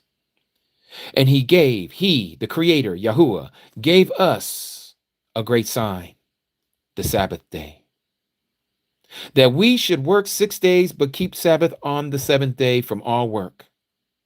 And all the angels of the presence and all the angels of the purification, these two great classes, he, Yahuwah, has hidden us. He has hidden us to keep the Sabbath with him in heaven and on earth. Think about that. It's not talking about Adam's kind. It's not talking about humans. It's talking about the heavens and the earth of these angels that were created. They are keeping Sabbath with Yahuwah. Yahuwah's keeping Sabbath? Oh, yeah. Did you not read Genesis chapter 2? That this was the completion of what he did in 6 days and he rested on the Sabbath? Yes. The angels kept it too, and they're still keeping it. If today is the Sabbath day, and it is, that means even the angels are resting today. They're resting today. You might, what do you mean they are resting? Now there are some that have their work, just like the Pharisees, or excuse me, just like the Levitical priesthood.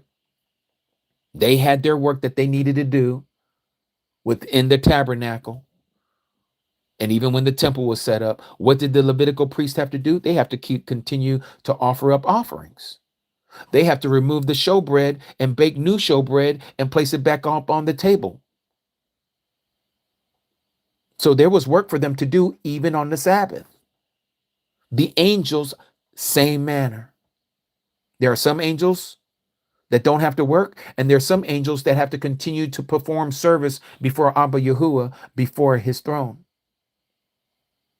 But isn't this beautiful? Again, and let me back up. And he gave us, the us here is the angels. The angel that is speaking here is the angel that was told by Yahuwah to inform Masha, to tell Moses, the same Moses who wrote Genesis, Exodus, Leviticus, Numbers, and Deuteronomy, is the same one who gave us the book of Jubilees. And this is why Jubilees is called the lesser Genesis, as some people call it. Some people call it the little Genesis. But to me, there's nothing little about the book of Jubilees. In fact, it has more information than the book of Genesis. The book of Genesis is an overview, a summary, if you will, whereas the book of Jubilees gives you a little bit more information, a little more detail between the lines, between the sentences. And so here we see how it talks about this angel saying that Yahuwah gave them a great sign, the Sabbath day. What? The Sabbath day is a great sign between Yahuwah and the angels too? So not only is the Sabbath a sign between Adam's kind and Yahuwah, but even the angel kind and Yahuwah.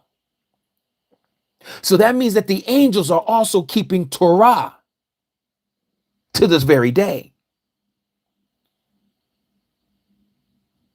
Well, nobody ever taught me this before when I was in Christianity, because this isn't Christian doctrine. Christianity stays away from the book of Jubilees. They don't want you to even read it. They don't even want you to look at it. They're telling you, don't go near that book. That's a false book. Hence why they call it Pseudeographa. Same thing with the first book of Enoch, Pseudeographa. It's a false book. It's a false writing. This is how they control the narrative, people. This is why you didn't know about this calendar.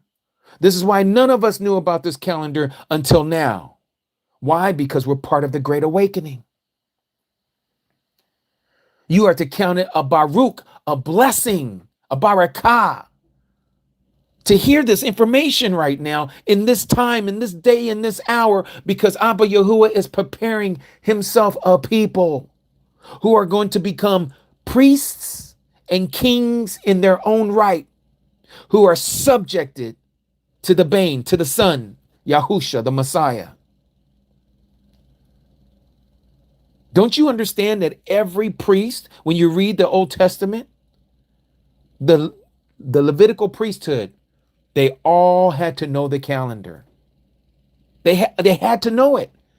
How can you tell people when the time of appointment was if you don't know the calendar? If you're following the moon, you're bringing in the calendar, you're bringing in the high days at the wrong time. Yahuwah is not going to be pleased with you. This is what the Pharisees and Sadducees were doing. This is why John and those who followed John separated themselves from those who were at the Temple Mount. This is why, and I've shared this before, why the Messiah, when he was called to his ministry at the age of 30, as it says in the book of Luke, he didn't go straightway to the temple in Jerusalem. No, he went straight to John. Why did he go to John? Why didn't he go to the Levitical priesthood. So they call themselves, right? The Pharisees and Sadducees. They're supposed to be in the place of the Levites, but they were not the Levites. They were placed there by Herodias. And before Herodias, they were placed there by the Assyrians. This is where we get the Pharisees and Sadducees, these sects of Jews. They had a whole different calendar. They followed the calendar of the Babylonians, hence why they are using the phases of the moon. But notice what it continues to say here. And he hidden us to keep the Sabbath with him in heaven and on earth. This only the angels can do this, because no man is able to ascend into heaven right now. We can't keep it up in heaven. We're here on the earth. And he said unto us, to the angels, behold, I will separate unto myself a people from among the peoples, and these will keep the Sabbath day, and I will set them apart unto myself as my people, and will baruch them as I have set apart the Sabbath day, and do set it apart unto myself. Even so I shall baruch them, and they shall be my people, and I shall be their mighty one. And I have chosen the seed of Jacob, aka Yasharal, aka Israel, from among all that I have seen, from among all the other people, and have written him down, meaning Jacob, written him down as my firstborn son, and have set him apart unto myself forever and ever, and I will teach them. He's going to teach who? The Israelites. Remember, Jacob's name was changed to Israel. I will teach them the Sabbath day, that they may keep the Sabbath thereon from all work. And thus he created therein a sign in accordance with that they should keep the Sabbath with us, with the angels, on the seventh day, to eat and to drink and to baruch him who has created all things. And then he has baruch and set apart unto himself a peculiar people above all the peoples, and that they should keep the Sabbath together with us, the angels. And he caused all his commandments to ascend as a sweet savor acceptable before him all the days. And there were 22 heads of Adam's kind from Adam to Jacob, 22 generations. And 22 kinds of work were made until the seventh day. This is Baruch and Kadash, and the former also Baruch and Kadash. And this one serves with that one for purification and barakah. And to this Jacob and his seed, that is to the Israelites, it was granted that they should always be Baruch and Kadash, the Kadash ones, the Kadashim, of the first testimony and law, even as he has separated or purified, set apart the Sabbath day on the seventh day. He created the heavens and the earth and everything that he created in 6 days.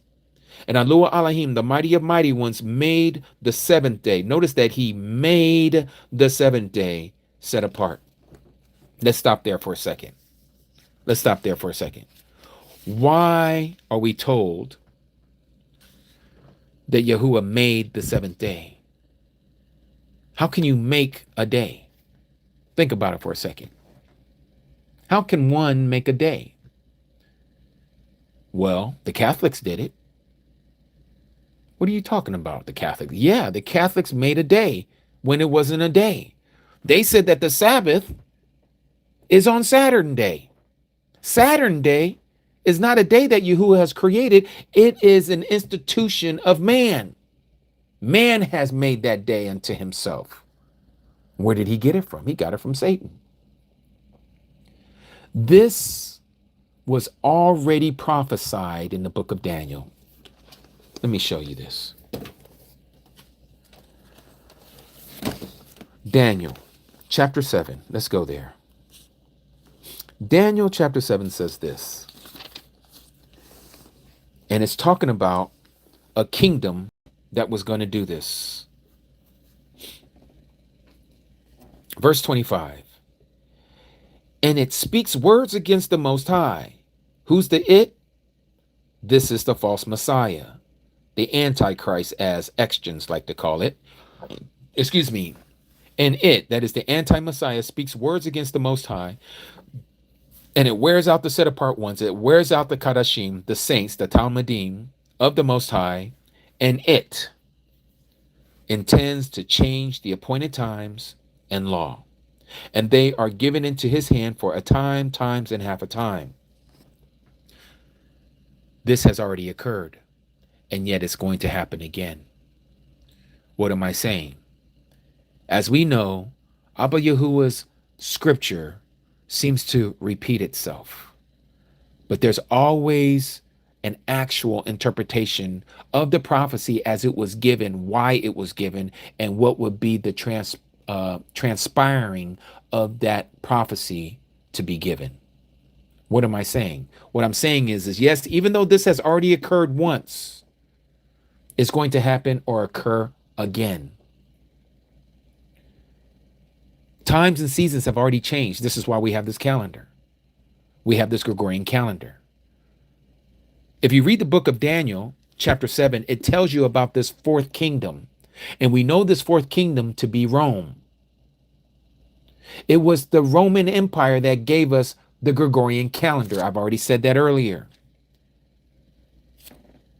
This prophecy has already been fulfilled. But to its full fulfillment, it's going to occur even more when the mark of the beast is revealed. This is why it says here, and it speaks words against the Most High. Where have we read this before? Shaul said the same thing in 2 Thessalonians chapter 2. 2 Thessalonians chapter 2. What does it say here? Who opposes and exalts himself above all that is called Alua Elohim, or that is worshipped, so that he sits as Alua Elohim in the dwelling place of Alua Elohim, showing himself that he is Elohim. This is the one that speaks all this wickedness. And it speaks words against the Most High. This is what he does. This is Shaitan. And so this calendar that we're all following, that the world is following today, is of Satan. They've changed the times and the seasons. They've given you their appointed times, their holy days, their holidays. You're not following Abba Yahuwah's set apart days, his high days. You're following the Catholic Church's holidays that was given to it by Satan. You're not following the calendar of Yahuwah. You're following the calendar that the Roman Empire gave you to this very day. You're not following his calendar. You're following the institution of Rome's calendar. And so is everybody in commerce. New York Stock Exchange. What are they following? They're following the Catholic calendar. The Catholic calendar says Sunday is a day off. What does the New York Stock Exchange do? They're shut down. They're not doing any commerce on SUN day. That's their Sabbath. The Creator told us to do the same thing. Do not handle no money on the Sabbath. You are not to do any money changing on the Sabbath. What did they do? What did the Roman Catholic Church do? They changed the appointed times, did they not? Yes, they did. They say everything shut down on Sunday. Now, I'm not talking about every single thing, but as it has to do with pertaining to the government, to the institution, it's shut down. Look at the banks. There's no banks open on Sunday. There's no banks open on Sunday. What are they telling you? We listen to the authority of the Roman Church, the pontificate, and what he has said, we shall do. We're not listening to Yahuwah up in the heavens. No, we're listening to the man at the Vatican. And the man at the Vatican says Sunday is the day off. And so since Sunday is the day off, I ain't doing no commerce today. I don't have to go to work today. Your boss says you don't have to go to work today. All the corporations of America says you don't have to go to work today. Not talking about today, but Sunday as of yesterday. If you can't see this, then your eyes have seriously been blinded. You are so deep into the spell. May Abba Yahuwah help you, because he's the only one that can open your eyes to see He's the only one that can remove the scales that Babylon has put on your eyes to make it to where you are so blurry of vision that you can't see the truth. And so again, it speaks words against the Most High. It wears out the saints of the Most High, and it intends to change the appointed times and law. Did this institution not do both, all in one swipe? At the Council of Nicaea in 325 AD, they gave you a new Sabbath day, and anybody who has been seen Judaizing, as they like to say, shall be an anathema, separated, accursed. If anybody keeps the Jews' Sabbath, if anybody is seen keeping any of their appointed times, they are to be prosecuted. These days are coming again. This is why we read in the book of Revelation chapter 12, verse 17, that Satan goes after those who keep the words of Elohim and have the testimony of Yahusha. He's not going after those who are not doing neither one of these two, because you are already under the institution of the Roman diocese. Revelation 12:17. And the dragon, you know who that is. The dragon is who? The great dragon was thrown out, that serpent of old called the devil and Satan, who leads the world astray. This is who this dragon is. And the dragon was enraged with the woman. Who's the woman? The woman is the 144,000. The woman is 144,000. And he, Satan, went to fight with the remnant of her seed. Why is he fighting against the remnant of her seed? Because the woman was given the wings of an eagle, and she was to fly into her place that was given to her, where she is going to be nourished for a time, times, and half a time. Where is that place that she's going to be nourished? It's not here on the earth. It's off the earth. It says that the 144,000 were redeemed from the earth. They were taken. They're not here. They have been promised by Revelation, by Messiah in Revelation chapter 3, verse 10, that they are going to be kept from the hour of trial that shall come upon the whole world. Notice what it says here: because you have guarded my word of endurance, I also shall guard you, or keep you from the hour of trial that shall come upon all the world to try those who dwell on it. They have been restored. They have the restored information. They have the restored calendar. They have the restored name. They know what the restored agreement is. They know what it means to be the restored people. And so they are the ones who are going to be restored. They're going to be taken up. You might be one of them. If you heed and adhere to his doctrine, you might be one of the 144,000 households who has been promised to be kept from the hour of trial that shall come upon the whole world. You might be one of them, you and your household. And so Satan goes after the 144,000, who is this woman. And it says that he went to fight with the remnant of her seed. Who's the remnant of her seed? The ones who didn't make the cut, who was not part of the cream of the crop, who were not part of the first fruits, who were the 144,000. He's going after those who are keeping the commandments of Allah Elohim. To be able to keep it, you must know it. And what is it that we're supposed to know? Well, we're supposed to know his commandments. We're supposed to know his dietary laws. We're supposed to know his appointed times. We're supposed to know to keep the Sabbath, because after all, it is a sign between us and him. And we're getting a second witness to that also in the book of Jubilees, that even the angels in heaven, it's a sign unto them between him and them. And it's a sign unto us between us and him. And he's going after those who are possessing the witness, the testimony of Yahushua the Messiah. So you must be a full, well-rounded believer, not just the New Testament only. You got to have the Old Testament as well. You can't just have the Old Testament only. You got to have the New Testament as well. You can't have just the Apocryphas only. No, you got to have the Old and the New Testament along with the Apocrypha. You got to be a well-rounded person who has all of the counsel of the knowledge and the wisdom of Yahuwah. You may not know everything about Yahuwah, but what he has revealed to you, you are to stand in it and you are to perform it. That is his commandment. Why do we make this so difficult upon ourselves? Because we are egotistical, we're prideful, and we're hard-headed. So now let's go back to the calendar. We go back to the book of Jubilees about this seventh day, about the Sabbath day, and notice what it says here.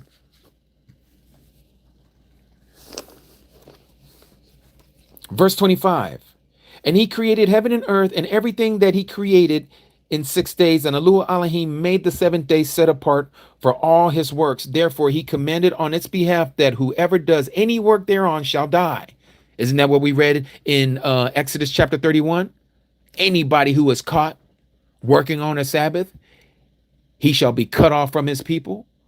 Oh, that's not a nice thing to say to those who are not keeping Torah. That's what's going to happen.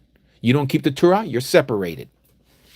And that he who defiles it shall surely die, shall be put to death.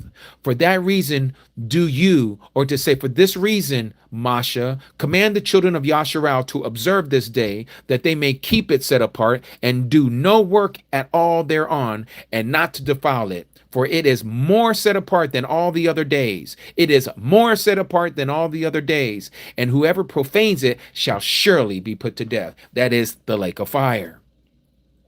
And whosoever does thereon any work shall surely die eternally, shall die eternally.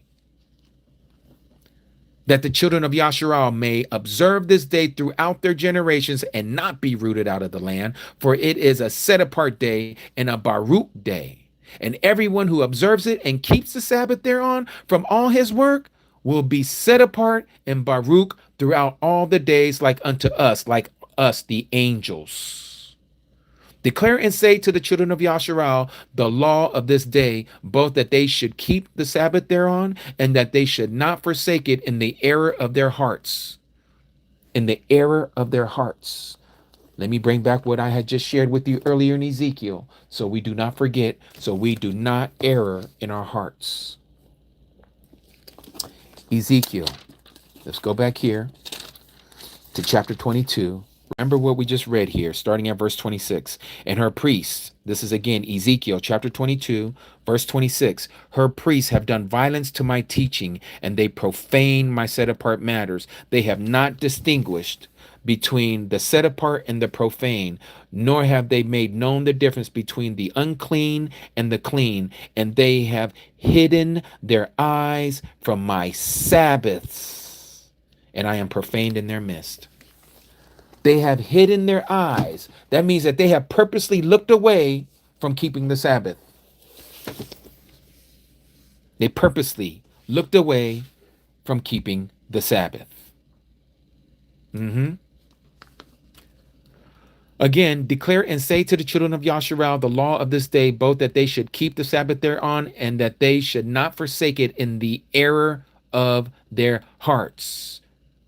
They hidden their eyes from keeping the Sabbath, and that it is not lawful to do any work thereon that is unseemly, to do thereon their own pleasure, that they should not prepare thereon anything to be eaten or drunk, that it is not lawful to draw water or to bring in or to take out thereon through their gates any burden that they had not prepared themselves on the 6th day in their dwellings, meaning the day before, which was yesterday for us, because today is the Sabbath. Yesterday was preparation for the Sabbath. Yesterday was the 6th day. And I'm going to show you all that are still listening, and those who are listening to this recording, how to know that today, this day that we call in the pagan calendar, July 6th, 2026, on the day of the pagan day known as Monday, is the Sabbath day for this year. Notice I said for this year, because it's not going to be this next year. It's not going to be on a Monday next year. But let me not, again, put the carriage before the horse. So it goes on and says here again. And so it says, let me see, the lawful thereon, that they should do no pleasure on that day during, okay, and they're dwelling. Verse 30. And they shall not bring in nor take out from the house to house on that day, for that day is more set apart and Baruch than any Jubilee day of the Jubilees. Jubilees has always been looked upon as a very high day. When is the day of Jubilee to be performed? The Day of Atonement. The Day of Atonement is the same day as the day to be released from any contract, to be released from being a slave. You are to be restored to your tribe, to your clan, to your family, to your people. Every Jubilee. Every Jubilee. And Yahuwah is saying that the Sabbath is greater than the Jubilee. The Sabbath is more greater than the Jubilee. And then it goes on and says, on this we, that is the angels, kept the Sabbath in the heavens, because again, no mankind is in heaven celebrating the Sabbath right now. Okay. I mean, there might be some who are in their ruach, in their spirit, before the altar of Yahuwah celebrating it. But as far as the resurrection, no one who is a resurrected saint is keeping the Sabbath before Abba Yahuwah in the heavens right now, because the resurrection has not occurred. And so it goes on, and on this we keep the Sabbath in the heavens before it was made known to any flesh, before it was even made known to Adam, because Adam wasn't even created yet, to keep the Sabbath thereon on the earth. And the creator of all things, Baruch, he Baruch it, but he did not set apart all peoples. He did not set apart the Chinese and the Japanese and the Koreans. No, he did not set apart all the people to keep the Sabbath thereon, but Israel alone. Now, before you get all twisted about what I just shared here, Israel comprises of not only those who are born by blood into Israel, but by those who shall also be grafted in amongst the Gentiles. You do not have to be DNA Israel from the loins of Abraham, Isaac, and Jacob to be able to partake with the commonwealth of Israel. That's the great news. The great news is offered to everyone, which is eternal life. But there's a stipulation. The stipulation is you must be obedient. If you are not obedient to his instructions, you have nothing to do with him. You have shown your fruits, and your fruit, along with you being the tree, you shall be bundled up with the other trees that don't bear fruit, and you shall be thrown into the lake of fire. Again, not my words, his words. Every tree that does not bear fruit of righteousness shall be thrown into the lake of fire.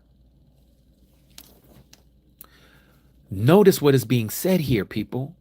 On this we, the angels, kept Sabbath in the heavens. Stop right there. They've been keeping Shabbat in the heavens. So you mean to tell me when he said here in the book of Genesis, at the very beginning of the opening chapter of the book of Genesis, when he said this, what did he say here?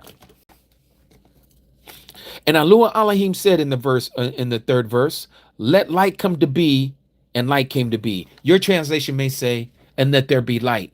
You mean to tell me before he said, let there be light, the angels in the heavens were keeping Sabbath before the earth was even founded? That's a serious statement. What that tells me is that time, remember, Yahuwah created the seventh day. What did it say here? Let me see if I can find it. Let me see if I can find it. Where did he say that? And Alua Elohim made the seventh day set apart. He made the seventh day set apart. He created the seventh day. This is why the Messiah said he is the author of the Sabbath. He is the master of the Sabbath. He is the creator of the Sabbath day. Nobody can change that day. Nobody can say this is the day when Yahuwah said, no, this is the day. He created it. And aside from the sun, moon, and the stars, somehow Yahuwah knows the time because he created the time. And so when he put the sun in the sky, the sun became the marker of how to know when a day begins and when the day ends. When the Sabbath begins and when the Sabbath ends. When a week begins and then when the week ends. When a month begins and when the month ends. He created time. And he gave us the sun, the S-U-N, as the marker of how to keep that time. because he was keeping and he's still keeping, and the angels have been keeping this before the sun, moon, and the stars were even created. They were keeping it in the heavens. Do they have a sun up there? I don't think so. Do they have a moon up there in heaven? I don't think so. Do they have stars in the heaven before the throne of Yahuwah? I don't think so. Then how are they keeping the Sabbath in the heaven? Because Yahuwah is the author of time. He says when the day begins. He says when the times are. He says when it is the appointed time. When you understand this, then you can separate yourself from the Babylonian system. You can separate yourself from the Gregorian calendar. You can separate yourself from this Babylonian system.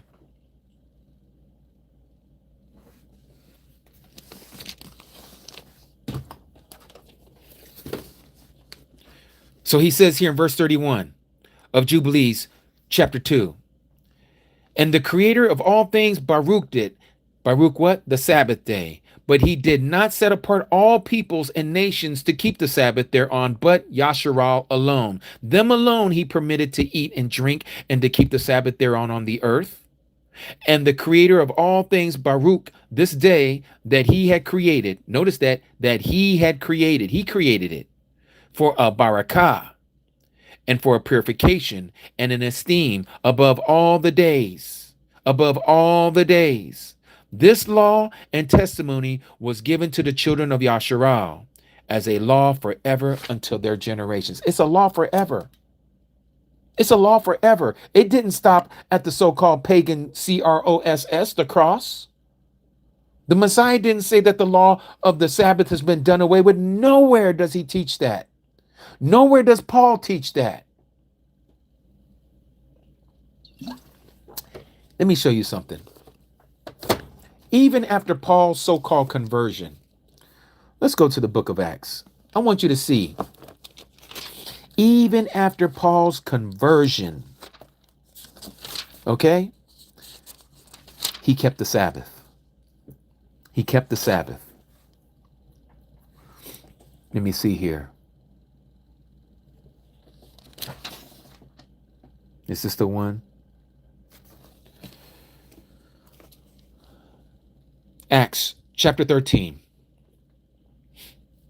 verse 11. And now see, the hand of Yahuwah is upon you, and you shall be blind, not seeing the sun for a time. And instantly a dark mist fell on him, and he went around seeking someone to lead him by the hand. And having seen what took place, the proconsul believed, being astonished at the teaching of the master. Now back here you see here it says, then Shaul, who also is Paul, filled with the set-apart Ruach, looked intently at him, okay? This is who he's talking to. Then it goes on and says, and having put out from Paphos, okay, meaning that he left there, Shaul and those with him came to Perg in Pamphylia. And Johanan, John, having left them, returned to Yahushalom. This is John, the disciple, the one who gave us the book of John, okay, the so-called Basora of John, and the first and second and third John, along with the book of Revelation. That John, having left them, returned to Yahushalom. He went back to Jerusalem. But passing through from Perge, they came to Antioch in Pisidia, and went into the congregation on the Sabbath day and sat down. They did this on the Sabbath. And just in case you don't see who it is, it says, and after reading the Torah and the prophets, like what we did earlier, the rulers of the congregation sent to them, saying, men, brethren, if you have any word of encouragement for the people, speak. And who stood up? Shaul, standing up. He's there on a Sabbath day, not on the first day of the week. And he starts to address the Israelites. And then it goes on and says here, as you continue, it says, and for those dwelling in Yahushalom and their rulers, because they did not know him, they did not know the Messiah, nor even the voices of the prophets. They didn't understand the writings of the prophets that are read every Sabbath, having filled them and having judged him, judged the Messiah. It goes on and says here, and when the Yahudim went out of the congregation, after they heard Paul preaching, the nations begged and have these words spoken to them in the next or on the next Shabbat. So they were going to come again and listen again, Paul's teaching on the next Shabbat. And then it goes on and says, and on the next Sabbath, almost all the city came together to hear the word of Alua Alahim. They came to hear what? Not the words of Paul. They came to hear the words of Alua Alahim through Paul. Okay? And so it goes, but speaking boldly, Shaul and Barnabas said, it was necessary that the word of Alua Alahim should be spoken to you first. But since you thrust it away, talking to the Jews, and judge yourself unworthy of everlasting life, see, we turn to the nations, we turn to the Gentiles. This is why the Gentiles, just like we see today, there are more Gentiles who are being grafted in than those who are Israel's eyes are being opened up to know that they are the true Israelites. Many of them still think of themselves as Hamites or Gentiles. So sad. So sad. And again, and I'm not going to, bore you with all these parts where it talks about how they continue to come together every Sabbath. Okay, this is the book of Acts. All right. Again, you can read all this for yourself. Acts chapter 16, verse 13. And on the Sabbath day, we went outside the city by a river where there used to be prayer. And having sat down, we were speaking to the women who met there. And a certain woman named Ludia, a seller of purple, from the city of Thyatira, which is one of the 7 assemblies in the book of Revelation, she was worshiping Alua Alahim and was hearing, whose heart the master did open. Okay, her heart was open. The master opened her heart to pay attention to what Shaul was saying. When did this happen? On the Sabbath day. Yeah. Chapter 17. It says here, and having passed through Amphipolios, or Amphipolius, and Apollonia, they came to Thessalonica. This is to the Thessalonians, where there was a congregation of Jews, Yahudim, and according to his practice, Shaul, aka Paul, went in unto them for 3 Sabbaths and was reasoning with them from the scriptures. Shaul was still keeping Sabbath. Why? Because Shaul also understood the law. You're to remember the Sabbath. You're to keep it. Now, as we go back here to the book of Jubilees, I want to show you why you are not supposed to follow the moon. Let's go to Jubilees chapter 6. Jubilees chapter 6 says this. And we're going to start off here in verse. Where should we begin? All of this is like great information. Verse 28. Chapter 6, verse 28 says this. And on this account, he ordained them for himself as feasts. Who is he? Noah. Noah has ordained them to himself as feasts for memorial forever. And those are the first month, the 4th month, the 7th month, and the 10th month. Okay. This we can talk about later, but these 4 have to do with the celebration of the seasons. All right. Celebration of the seasons. And he would enjoy them. They became a celebration unto him. And we are to do that as well, because it says, on this account, he ordained them for himself as feasts for memorial forever. And thus they are ordained. And they placed them on the heavenly tablets. Each had 13 weeks. What had 13 weeks? Each season had 13 weeks. Each season of the year has 13 weeks. So if you take 13 plus 13, you get what? 26. 26 plus 26, you get what? 52. How many weeks are in a year? 52. So if we divide 52 into 4, you get 13. So there's 13 weeks in each season. Spring has 13 weeks. Summer has 13 weeks. Fall has 13 weeks. And the winter has 13 weeks. That's what it's talking about here. Okay. And it goes on and says, and they placed on them the heavenly tablets. Each had 13 weeks. And from one to another, their memorial, from the first to the second, and the second to the third, and the third to the fourth. It's talking about the quarters of the year. The first quarter of the year, the first 3 months, the second quarter of the year, the next 3 months, the third quarter of the year, the next 3 months, and the fourth quarter of the year, the next 3 months. All 4 quarters make up a year. And all the days of the commandment will be 52 weeks. Remember, 13 times 4 gives you 52. 52 weeks of days.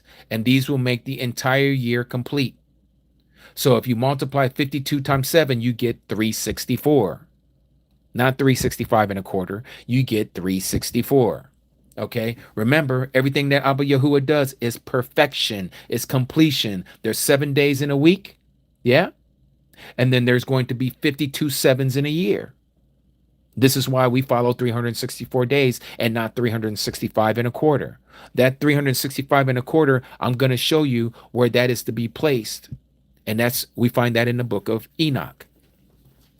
So let's continue. Thus it is engraved in verse 31. Thus it is engraved and ordained on the heavenly tablets. They're written in heaven.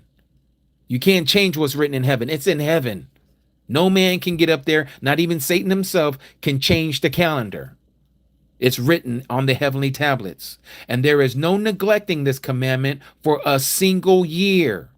It is never to be changed from any year. From year to year, and command you, the children of Yasharal, that they observe the year according to this reckoning, according to this method of counting. 364 days, and these will constitute a complete year. Not 365, it says 364, and these 364 days will complete a year. And they will not disturb its time from its days and from its feasts. So if you follow this 364-day reckoning of counting of the year, you're going to be on the right day at the right time of the appointed times of Yahuwah, according to Leviticus chapter 23, where we find the Passover, the unleavened bread, the Feast of First Fruits, the Feast of Shabuot, also known as the Feast of Weeks, aka Pentecost, where we find the Feast of Trumpets, where we find the Day of Atonement, and where we find the Feast of Sukkot, also known as the Feast of Tabernacles. All of this, if you keep this calendar, you will not go astray as to the counting of the time. And this is why it says again, and there is no neglecting, verse 31, this commandment for a single year, for year to year. Verse 32, and command you, the children of Israel. This is what this angel is saying to Moses, to Masha. Masha, you are to command the children of Israel, the children of Yasharal, to observe the year according to this counting. 364 days. And these will constitute a complete year, and they will not disturb its time for its days and from its feast, for everything will fall out, or that is to say, everything will be completed in them according to their testimony. They will not leave out a day nor disturb any feast. That's if you observe according to this method of counting 364 days. Verse 33, but if you do neglect and do not observe them according to this commandment or his commandment, Yahuwah's commandment, then they will disturb their seasons, and the years will be dislodged from this order. What order? The order that we was just told how you are to keep it for 364 days and not 365 and a quarter, or following the moon cycle, which is 354 days. And it says, and they will disturb the seasons, and the years will be dislodged, and they will neglect their ordinances. And all the children of Yasharal will forget. Not maybe, they will forget and will not find the path to the years. Why is that going to happen? Because they're going to go away from the calendar of Yahuwah. And they will forget the new months, not new moons. You're going to see why this word had to be scratched out as I put it here, because you're going to see it cannot be the word new moons. In fact, you won't even find that in the original Hebrew.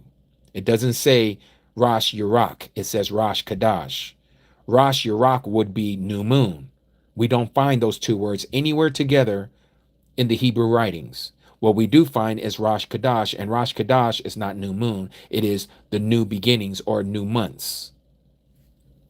And so it goes on and says, they will not find the paths of the years and will forget the new months and seasons and Sabbaths. And they will go wrong as to the order of the years. For I know, and from now on I shall declare it unto you, Moses. And it is not of my own devising, says this angel. He says, this is not my own opinion. Why? Because the books, they are written, they are lying right before me, and they are on the heavenly tablets. The division of days is ordained. They have already been sealed. Can't change it. It's ordained. Lest they forget, who forget? The children of Yasharal, lest they forget the feast of the agreement.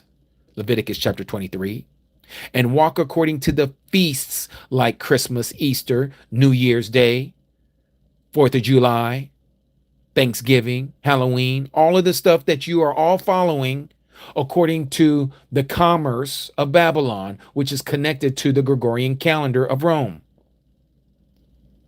So you're doing all of the feast days of the Gentiles, their holidays, their holy days, after their error and after their ignorance. Why? Because they don't know this calendar. They don't know the true calendar of Yahuwah. But now some of your eyes are being opened that's listening to me right now. Your eyes, you're no longer in ignorance. You are now going to be held accountable for what you're hearing. You're no longer ignorant of this true calendar. You may not know all of its understanding, but you are now being exposed to this calendar. Verse 36, for there will be those who will assuredly make observations of the moon. Listen to this, how it disturbs the seasons and comes in from year to year, 10 days too soon. For this reason, what reason? Making observations of the moon. The years will come upon them when they will disturb the order and make an abominable day, the day of testimony, and an unclean day, a feast day. And they will confound all the days, the set apart with the unclean and the unclean with the set apart. For they will go wrong as to the months. Why? Because they're making observations of the moon. This is why we know it cannot be new moons, because you're not supposed to be making observations of the moon. So you can't have a new moon if you're making observations of the moon. You're not supposed to be making observations of the moon. You're supposed to be making observations of the sun. It is the sun that has been appointed for days and for weeks and for months and for Sabbaths, not the moon. This is why I told you earlier, you have to understand this part of Jubilees chapter 2, verse 9. This right here is the main focal point of understanding Yahuwah's calendar. If you don't understand how the sun is dictating your Sabbaths, your days, your months, your feasts, your years, your Sabbath of years, your Jubilees, your seasons of years, then you're going to go wrong as to everything that we're reading about here in Jubilees chapter 6, starting at verse 36, where it talks about those of you who are following some other calendar, specifically following the moon. And they're going to go wrong as to all these days. They are going to make an unclean day and make it a set apart day, for they will go wrong as to the months. They'll go wrong as to the Sabbaths. They're going to go wrong as to the feast days. They're going to go wrong as to the Jubilees. Why? Making observations of the moon. Verse 38, for this reason I, this angel says, command and testify to you, Moses, that you may testify to them, to the children of Israel, that after your death, Moses, the children of Israel will disturb them. They are not going to follow the calendar, so that they will not make the year 364 days only. So not only did the children of Israel receive the agreement, the marriage vows of keeping the 10 commandments between them and Yahuwah, but they also received the calendar and how to find the Shabbat. They were the ones who were to keep this agreement, this marriage vow, this contract with the creator of heaven and earth for all their generations, to them and to their children and their children's children. But just like the rest of us, as you all know, we're stubborn and stiff-necked people, and we're not going to follow and listen to Abba Yahuwah. And so we're going to go wrong as to the days and to the weeks and to the months and to the Sabbaths and so on and so forth. So that they will not make the year 364 days only. We sure didn't make it 364 only. We made it 365 and a quarter. Because we're following the Gregorian calendar. We're not following Yahuwah's 364 calendar. And for this reason, they will go wrong as to the new months, not new moons, and seasons, and Sabbaths, and festivals, and they will eat all kinds of blood with all kinds of flesh. Now, you may say, so then how do we find the true Sabbath? I'm glad you asked. Now we're coming to that point. So we see now, so far, everything that we read, that there is a time of the Sabbath. And not only is there a time of the Sabbath, but we are able to locate the true Sabbath. But how do we do that if we don't know where to begin our count? That's what I'm about to show you. Give me a second here. I think my mouse died on me. It sure did.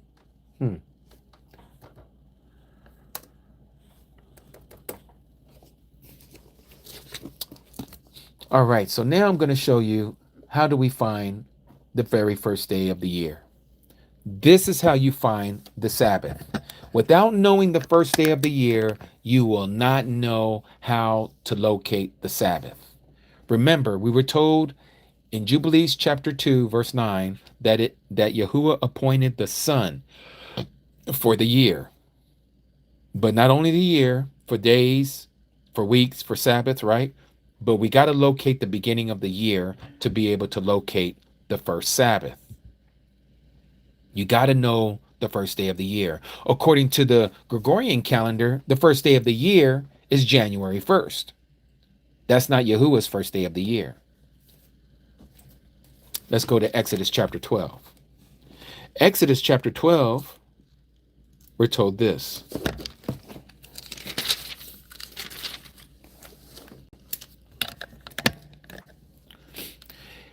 Exodus 12, Yahuwah spoke to Moses, and to Aaron in the land of Mitzrayim in Egypt. The Exodus did not occur yet. Okay? It says here, this new month, you see, I have the word moon scratched out here. For those of you who are looking at the screen, you will notice that the word moon is italicized, meaning that its font is slanted. It doesn't look like the word new, and it doesn't look like the word is. It has a different typesetting. It's a different font. If you read the preface of this book, it's going to tell you that any word that is italicized has been added by the translator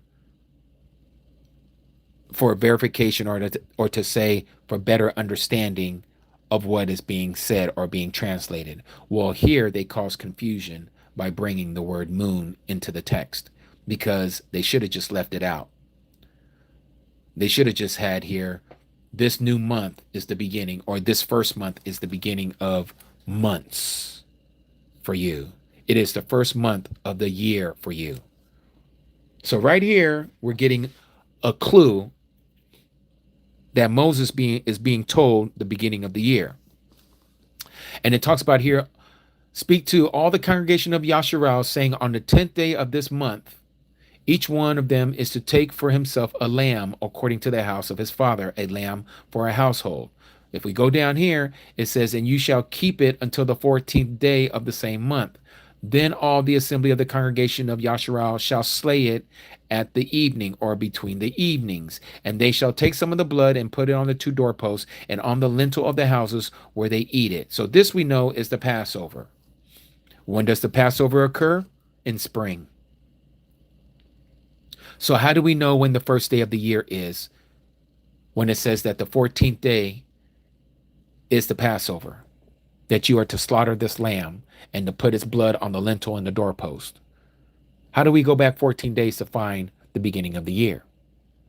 Well, this is where we get into when it's the first day of the year. The first day of the year is known as the spring equinox. Remember what we read in First Enoch chapter 1. Now, there are people who like to change the meaning of this, but let me show you. This is my understanding, and I'm going to show it to you. Again, chapter 72 of the first book of Enoch, okay? We're going to go down here to verse 5. The chariot on the chariot that the sun, he ascends, the wind drives, the sun goes down from the heaven and returns through the north in order to reach the east. And is so guided that he comes to the appropriate portal and shines in the face of heaven. In this way, he rises in the first month in the great portal. What we was just reading in Exodus chapter 12. Yahuwah told Moshe, this is the beginning of months for you. Okay? So we're talking about the first month, the beginning of months for him. Same thing here. He's being told here, or Enoch is being told, that the sun rises in the first month in the great portal, that is the fourth portal in the east. Remember, I was telling you earlier that if you was to go out your house facing east every day, if you was to locate every time the sun comes up over that horizon and you was to make a marker, you'll start to notice that there are 6 portals throughout the year that the sun comes up over the eastern horizon. These 6 portals is exactly what the Messiah was telling Enoch here through the angel that the sun on that first day of the year is going to come up out of the fourth portal.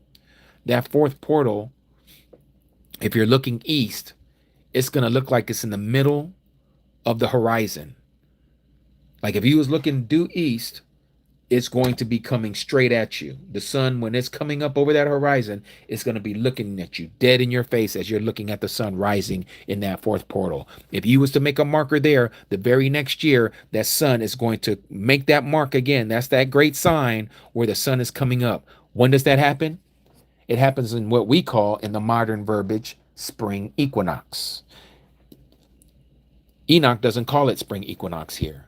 What he says here is this: and in that fourth portal, when the sun rises in that first month, on the 12 are 12 window openings. From that proceeds flames when they are open in their season. When the sun rises in the heaven, he comes out through that fourth portal 30 sunrises in succession and sets accurately in the fourth portal in the west of heaven. Accurately. And during this period, the day becomes daily longer and the night nightly shorter to the 30th sunrise. On that day, the day is longer than the night by a ninth part. Okay? By a ninth part. And I said this earlier. Remember, the whole day, 24-hour day, has 18 parts. I know we break it up into segments of 12 hours in a day, 12 hours at night. Okay?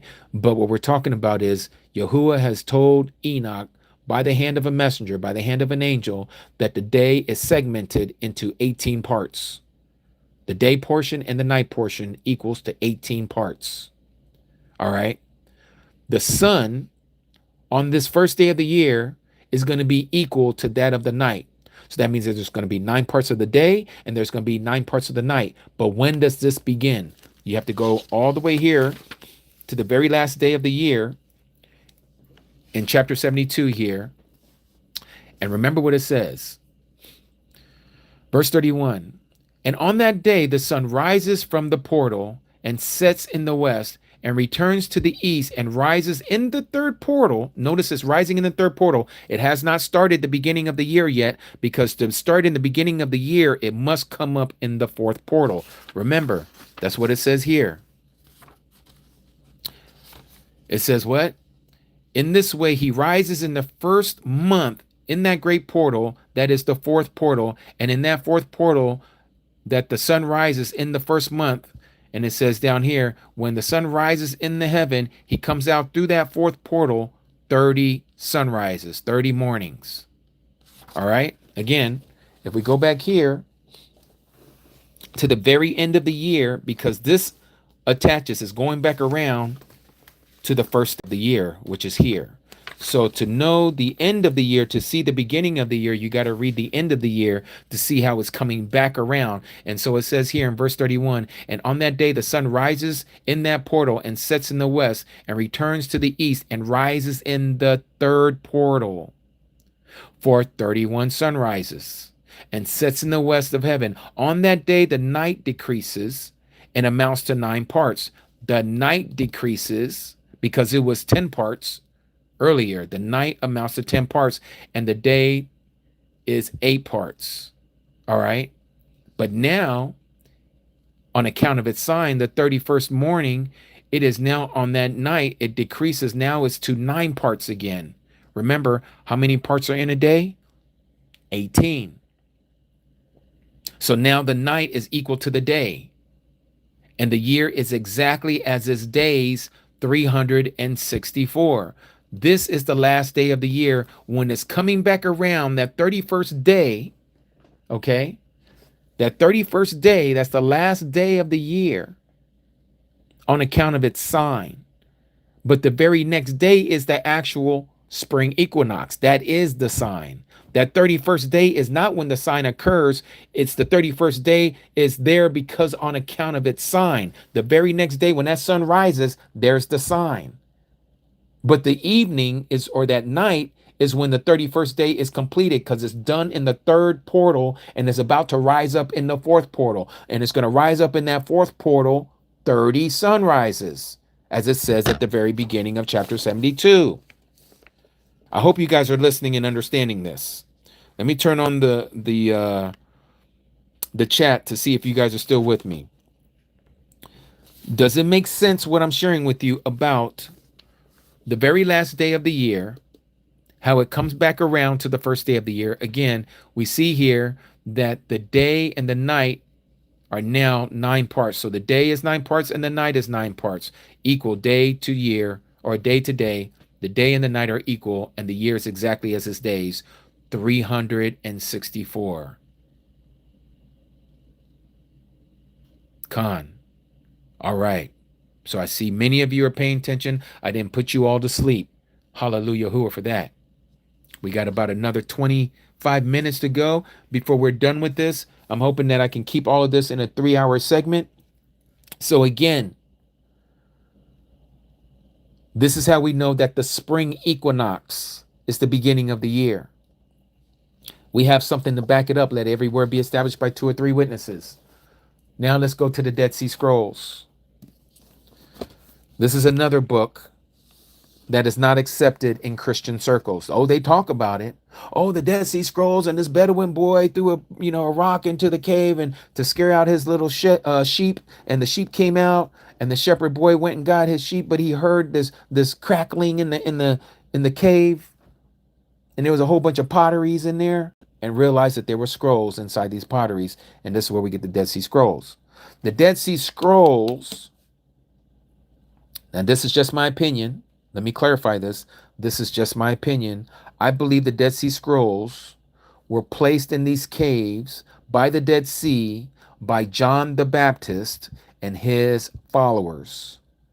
By John the Baptist, John the Immerser, Yohanan the Immerser, and his Talmudim, his disciples. Remember, John had disciples, and his disciples ended up following the Messiah. They left John and they followed the Messiah. These books, these scrolls, if you will, were located. This is one of the reasons why I believe, again, this is just my opinion, I believe, because there was a separation of John. Remember, I was saying earlier, the Messiah, when he was about to start his ministry, he didn't go straight towards the Temple Mount to present himself before the high priest. No, he went to John. Why? Because John was the son of the high priest. John is from the tribe of Levi. John, that year, was supposed to be high priest.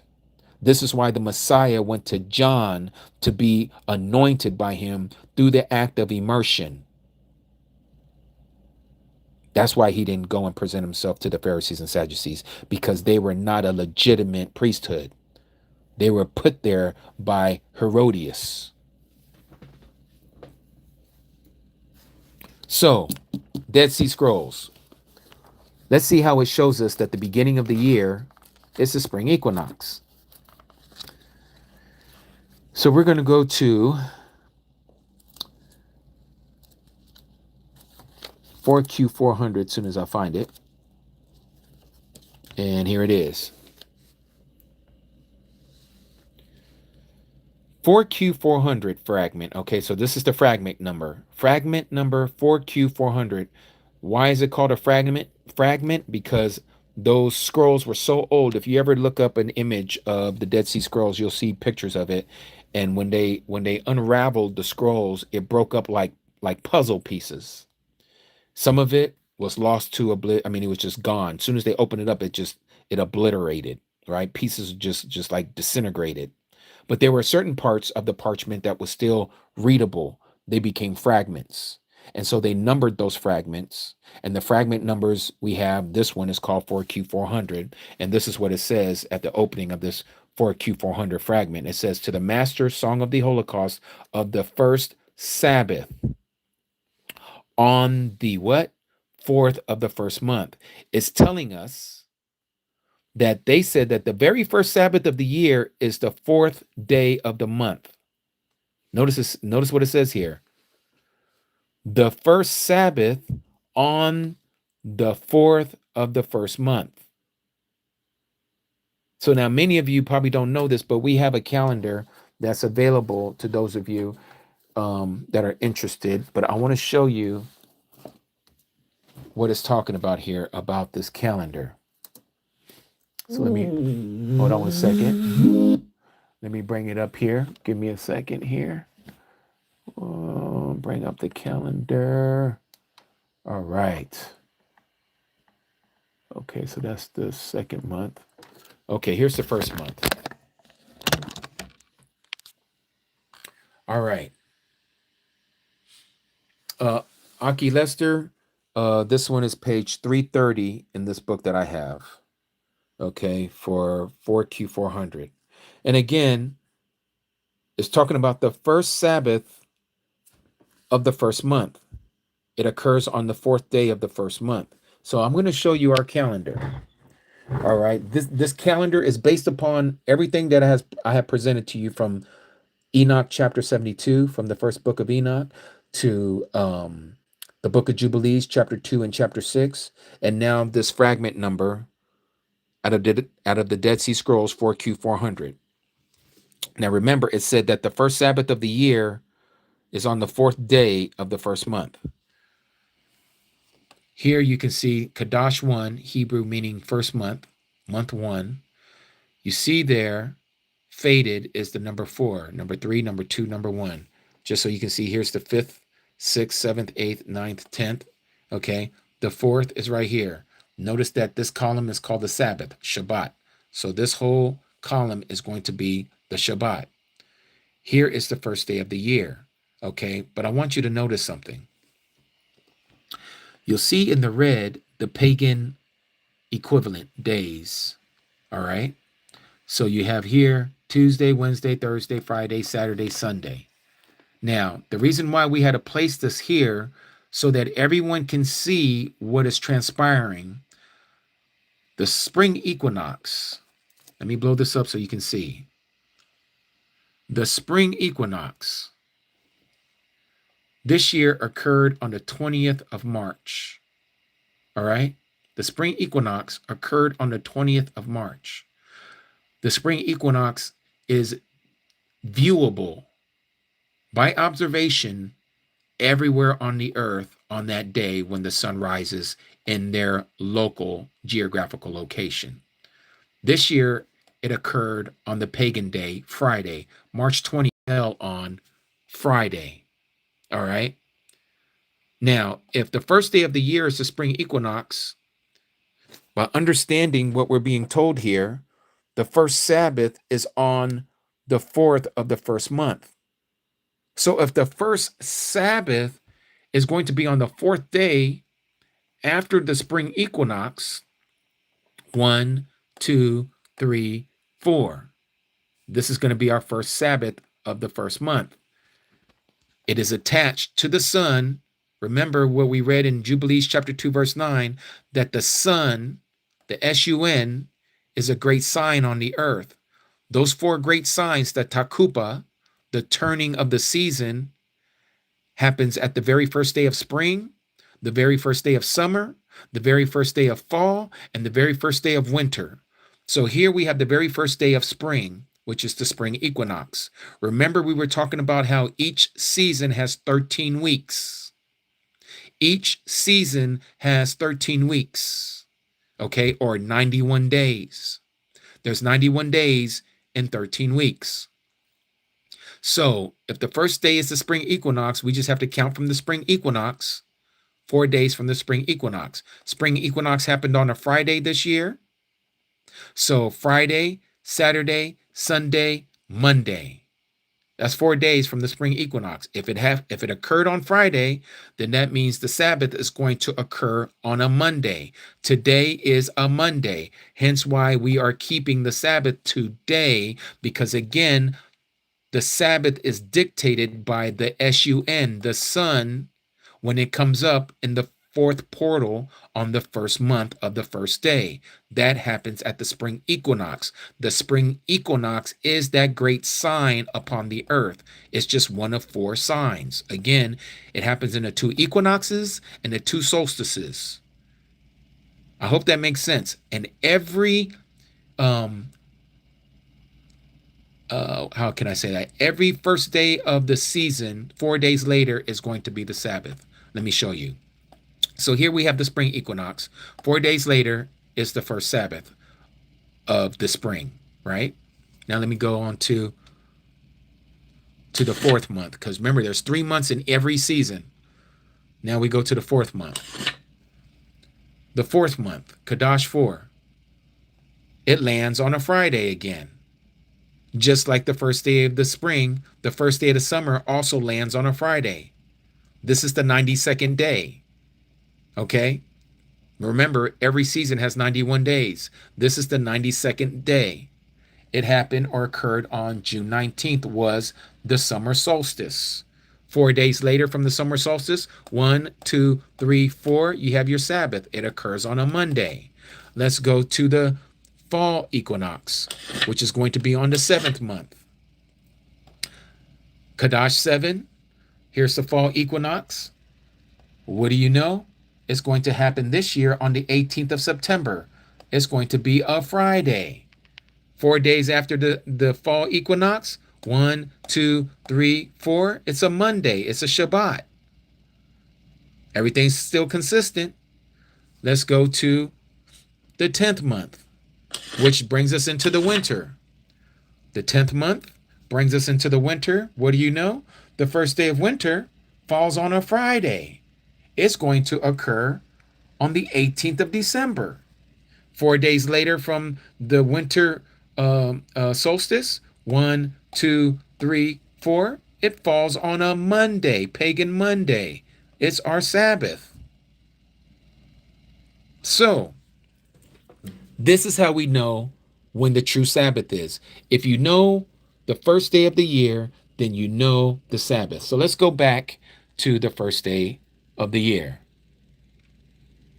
Let me go back. All right. First day of the year. Notice that the spring equinox is always going to occur on the 4th day of Yahuwah's calendar week. Why is the spring equinox going to occur on the 4th day of the week of Yahuwah's calendar week? Because it was on the 4th day, if you recall, in Genesis chapter 1, verse 14, he created the greater light and the lesser light. What day were they created in the creation week? 4th day, Yom 4. Yom 4. Spring equinox is always going to occur on the 4th day.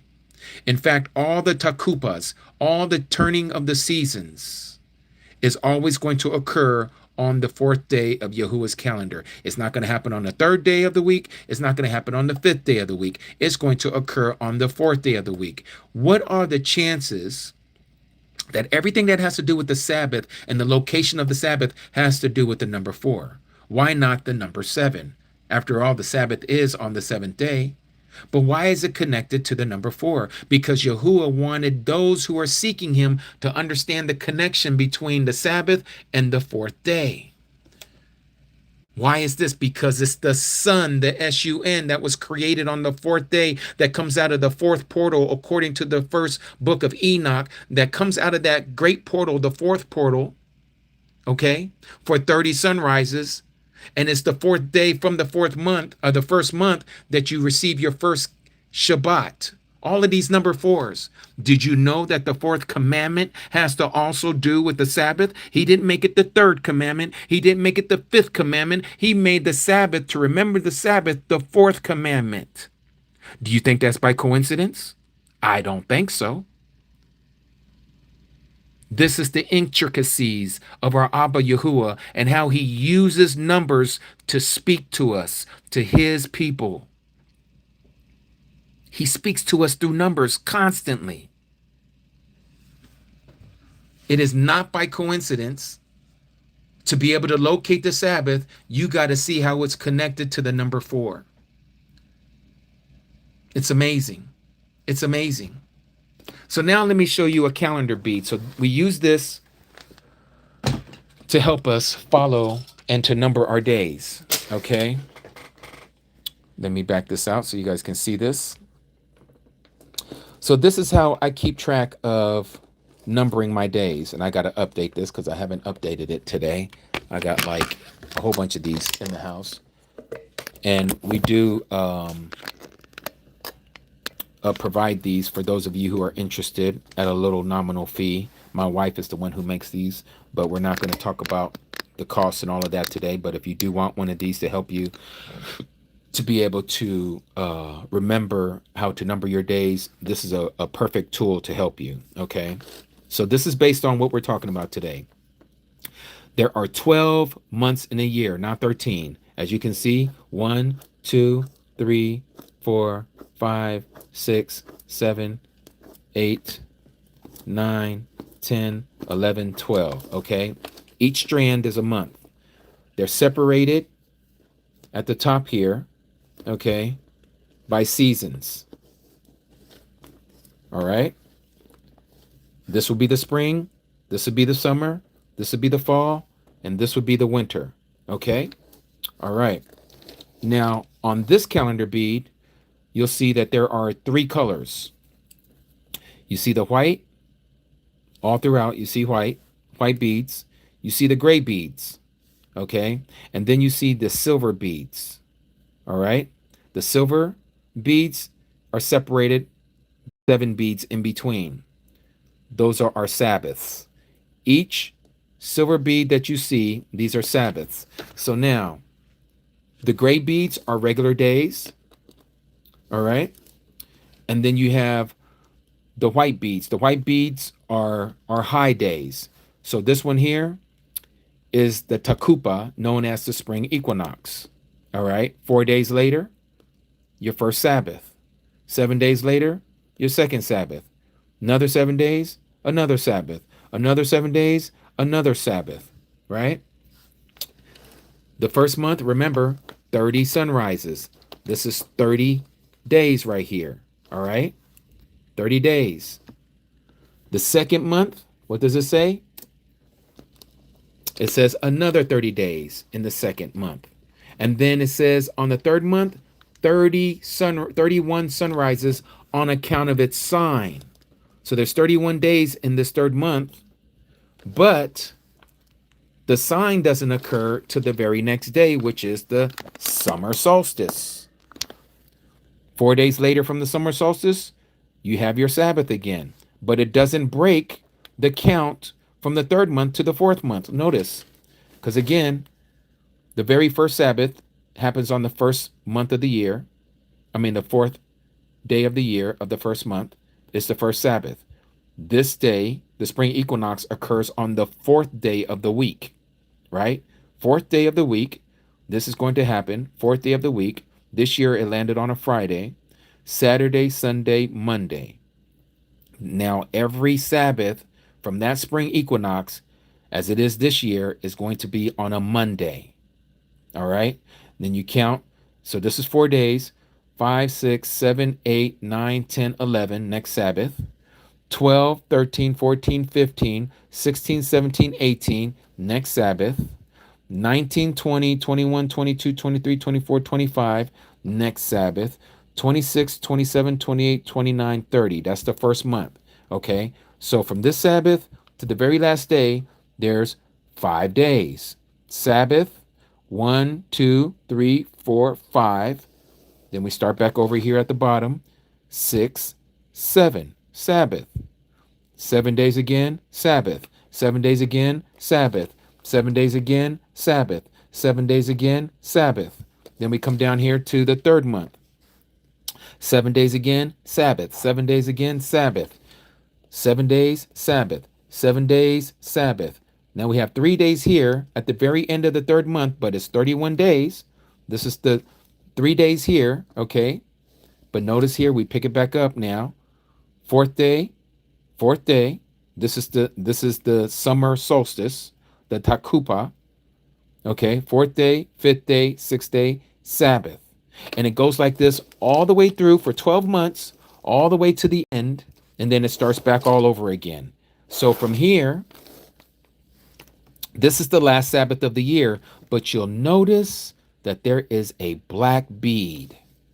This one right here. Why a black bead after the last Sabbath of the year? Right here, we have this black bead, and then we have 1, 2, 3 days. If those are the 3 days, and we start the year all over, this would be the 4th day. This would be the spring equinox.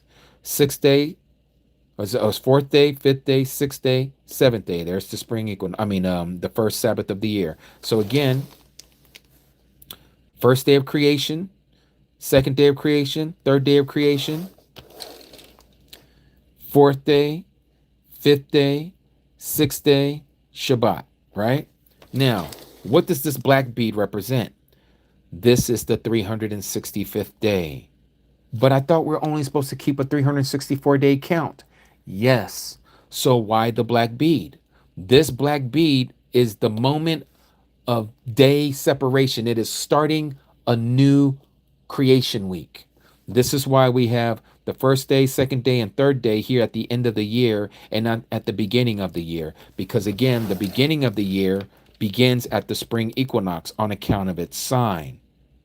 It's the 4th day of the week. Remember, he gave us the sun, moon, and the stars on the 4th day of the creation week. When he set that up, that became the marker to start our count. When he put that sun up in the sky, this is how mankind, Adam kind, is going to start keeping its days from that day.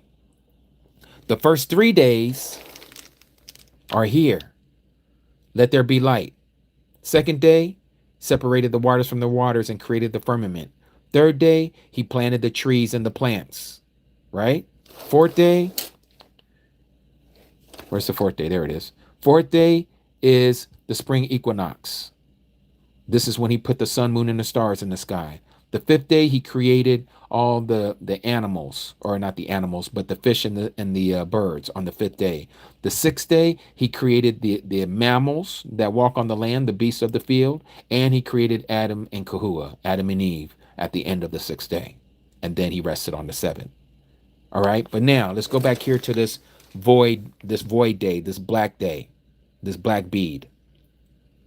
Why is it here? Because, as I said earlier,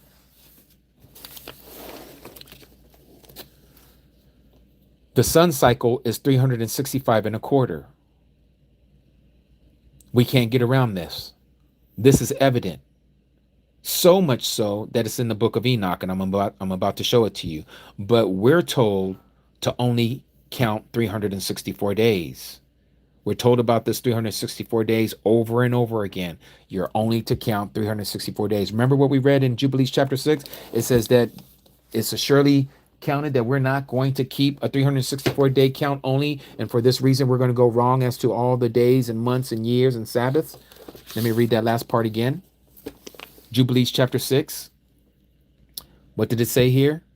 Verse 38.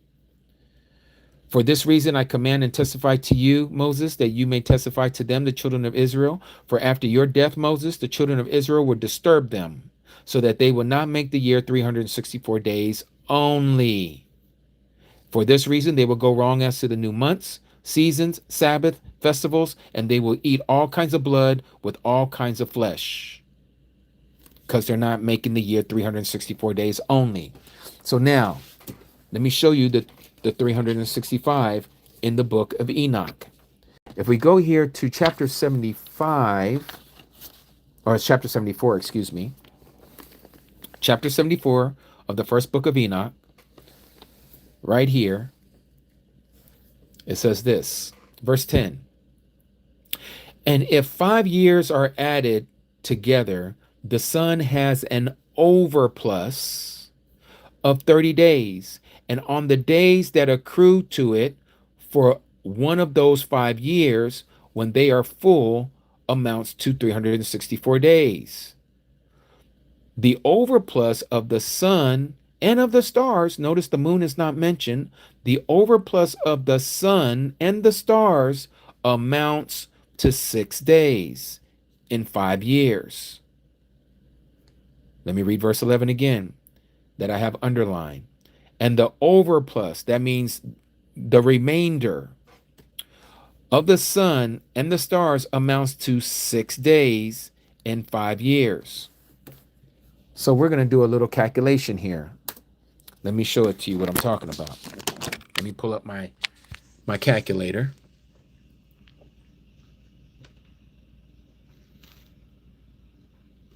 All right. Bring that down. Open up the calculator. All right. Now, first we're going to do the 365 and a quarter. 365, 25. All right. Times. And it said, so you guys all understand, it's talking about a 5-year time. Okay. An overplus of the sun and the star amounts to 6 days in 5 years. Excuse me. So we're going to do the overplus, the 365 and a quarter. If you didn't know to plug this in, you're going to know because it says that there are 6 days. It amounts to 6 days in 5 years, an overplus.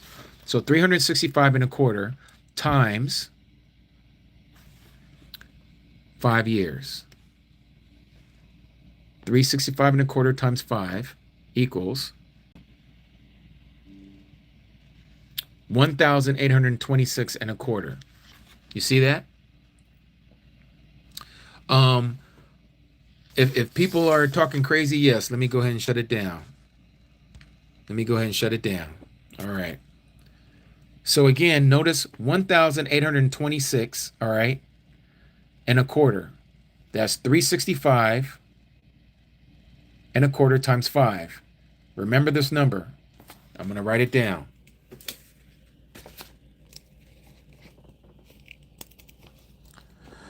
$1,826, and then we can put a quarter there.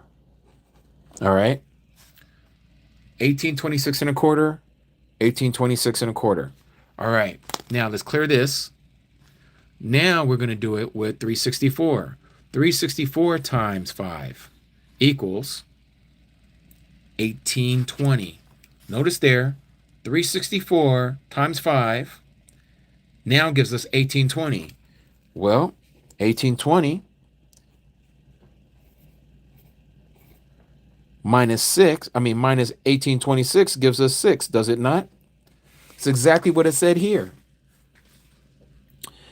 And the overplus of the sun and the stars amounts to 6 days in 5 years. You can only get an overplus of 6 days in 5 years if you are calculating 365 and a quarter times 5. It gives you 1826 and a quarter. 364 in that same span of time minus that extra day and a quarter gives you 1,820 with a sum of 6. So we see here in the book of Enoch that it attributes this understanding of an overplus of the sun in amount to 6 days in 5 years.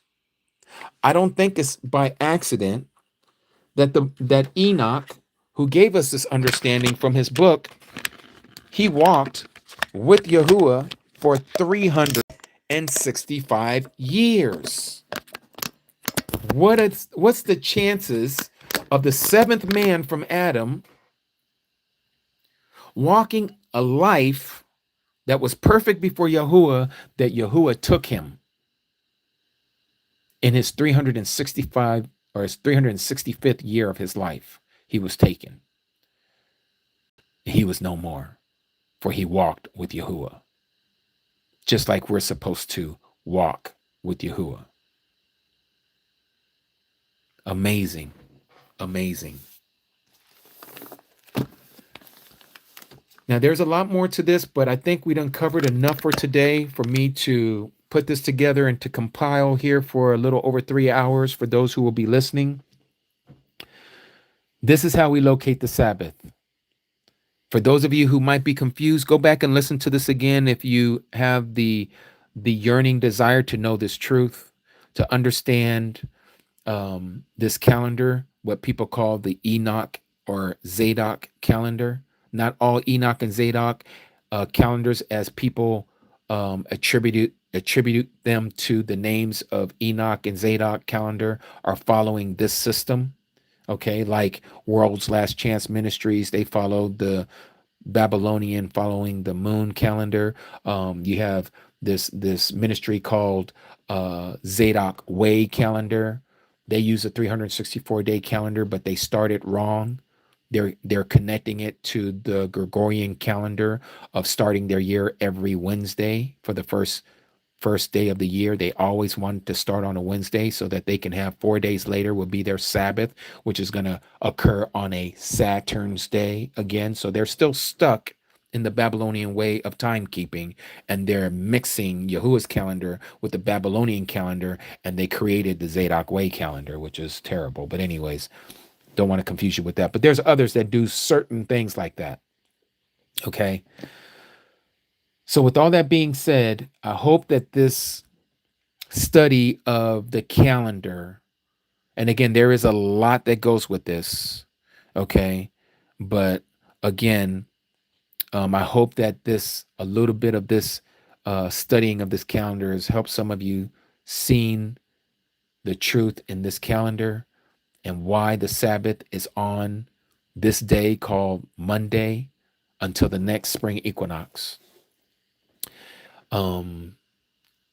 There are other things that we can get into. I'm not going to get into that today, like when a day begins.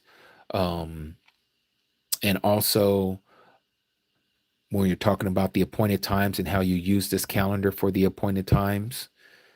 All of that we'll have for another teaching for another day. I'll be Yahuwah willing. But I want to thank all of you for being part of this study of the calendar today.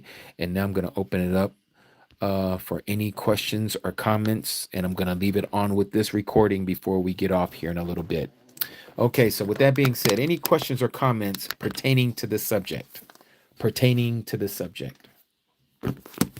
Hallelujah.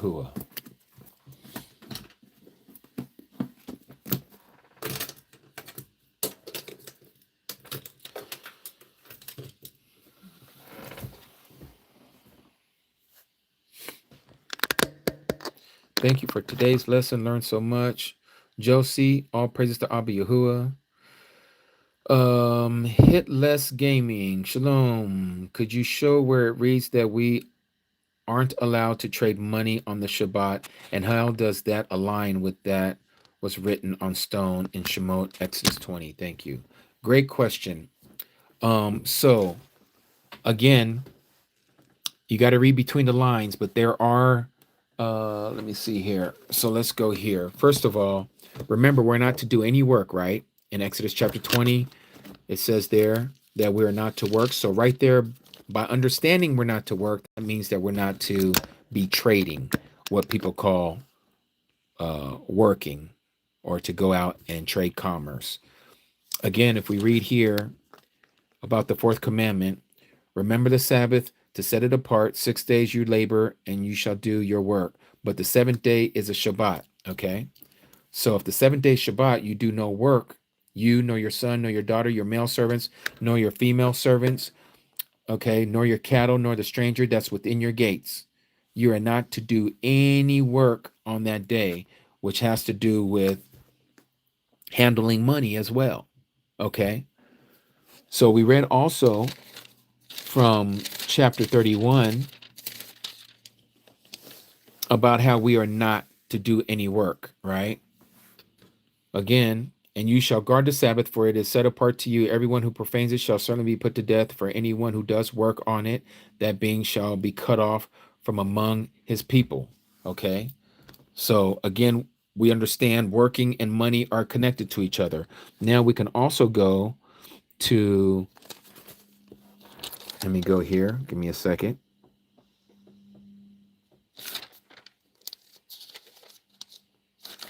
I'll always be forgetting this passage for some reason. It happens to me every single time. Let me see. Amos. So here in Amos chapter 8, notice what it says here. Starting at verse 4. Chapter 8 of Amos, verse 4. Hear this, you who are swallowing up the needy, to do away with the poor and of the land, saying, when does the new month pass so that we sell grain, and the Sabbath so that we trade our wheat? to make the ephah small and the shekel large, and to falsify the scales of deceit, to buy the poor for silver and the needy for a pair of sandals, and sell the chaff of the wheat. So here we see, by reading between the lines, that is telling us that there are people who are complaining and grumbling about the day of rest. The first day of the month is treated like a Sabbath. You are not to do any work. You are not to trade or barter. Okay? This is what they're talking about here. They're waiting for the new month to be done away. They're waiting for the Sabbath to be expired so that they can start going out and making money again. We're not to do this. Okay? So this is also reading between the lines, so you can see you are not to be doing any commerce. I hope that helps you understand as well. Okay. And I know I won't be able to get to everyone's questions. Let me see here. Beaten 60. Baraka. I came on late, but it was very informative so far. Would like to know more on the Sabbath keeping. Really thought the seventh day was true. Thank you, Connie, for the teaching. Beaten, you're very well. You're welcome. I mean, you're very well. You're very welcome. So the Sabbath, everything that pertains to Sabbath. So let's go over here and look at this also in the book of Isaiah. I think it's going to help out also with those of you who are asking, like the one brother that was asking about the Sabbath. So here in Isaiah chapter 58 is another passage about the Sabbath. Okay. It says, if you do turn back your foot from the Sabbath, from doing your pleasure on my set apart day, and shall call the Sabbath a delight, excuse me, the set apart day of Yahuwah, esteem and shall esteem it, not doing your own ways, nor finding your own pleasures, nor speaking your own words. These three things we're not supposed to be doing on the Shabbat. Not doing your own ways, okay? That means don't go golfing on the Shabbat. That means don't go fishing on the Shabbat. That means don't take your family to Six Flags on Shabbat, okay? Nor finding your own pleasure. You see that? Nor speaking your own words. Nor speaking your own words. Then you shall delight yourself in Yahuwah, and I shall cause you to ride on the heights of the earth and feed you with the inheritance of Jacob your father. For the mouth of Yahuwah has spoken. Can I get somebody to look up the passage for me in the New Testament? I can't remember exactly where, but it says, Shaul says that that they are to bring their offerings for the needy on the first day of the week. Can somebody find that for me, please?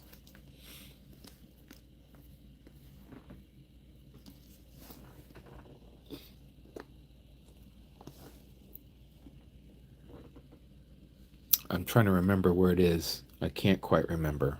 I know somebody look it up in the search engine and find it quicker than I can look for it right now.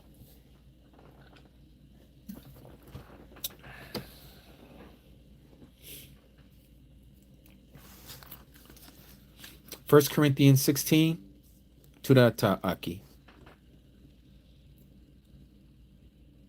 1 Corinthians 11. Let's see which one it is.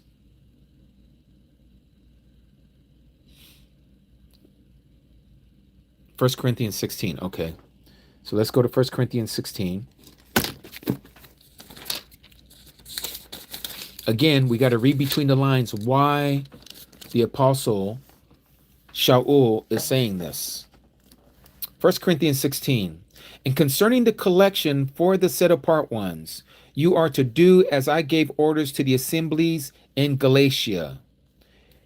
Every day, one of the week. Now that is butchering this, but what it's saying is on the first day of the week, let each one of you set aside, storing up whatever he has prospered, so that there is no collection when I come. Why is he saying on the first day of the week? Because you cannot handle money on the Shabbat. That's why he's specifically addressing the believers in Galatia, that if you're going to put something together for the needy, the homeless, the widow, the orphan, do it on the first day of the week. What did the Christians do? They take this, as well as what I read to you earlier in the book of Acts, where that young man fell out of the third story window, which happened on the first day of the week. And they say, oh, see, they were coming together on the first day of the week. No, they were coming together on the first day of the week, not for service, not for worshiping Yahuwah, because the Shabbat was already set up for that. This is when they're coming together either to expound more on the word, like they did when we was reading in the book of Acts, where Shaul was giving understanding to those who were listening, or as he's saying here to those that are in Galatia, look, if you want to put together a contribution for those who are in need, do it on the first day of the week. Again, Shaul, without saying it, is keeping Shabbat. He's keeping the Torah by instructing and addressing them to say, look, bring the money together on the first day of the week and not during Shabbat. You can't do it on Shabbat. You can do it on the first day of the week. Okay?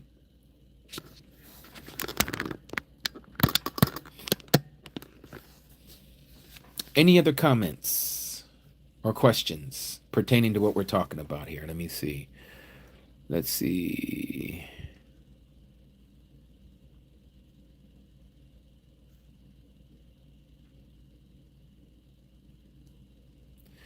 Rich Vitality, love you too. Love you too. Ahaba Atah.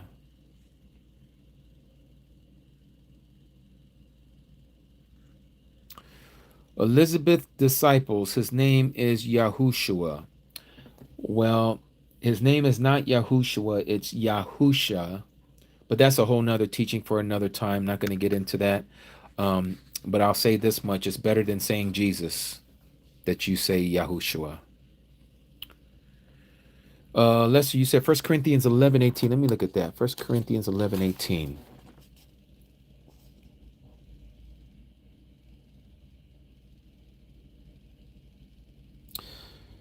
First Corinthians 11:18 says, for in the first place I hear that when you come together as an assembly, there are divisions among you, and to some extent I believe it. Yes. 18 parts in a day. Aki Andy says, does that mean 4 parts for dusk and dawn, or is an hour not equal to a part? So the 18 parts, Aki Andy, has to do with the total from sunrise to sunrise. Okay? That includes the day portion and the night portion, equals to 18. 18. So if you read the book of Enoch, chapter 72, where it talks about how when the days are longer or when the days are shortened, and Enoch is talking about how there are 10 parts to the day and 18 parts to the night, or there's 11 parts to the day and there's 7 parts to the night. When you add those two together, they're always going to come up to 18. There's 18 parts in a 24-hour period. I hope that makes sense to you.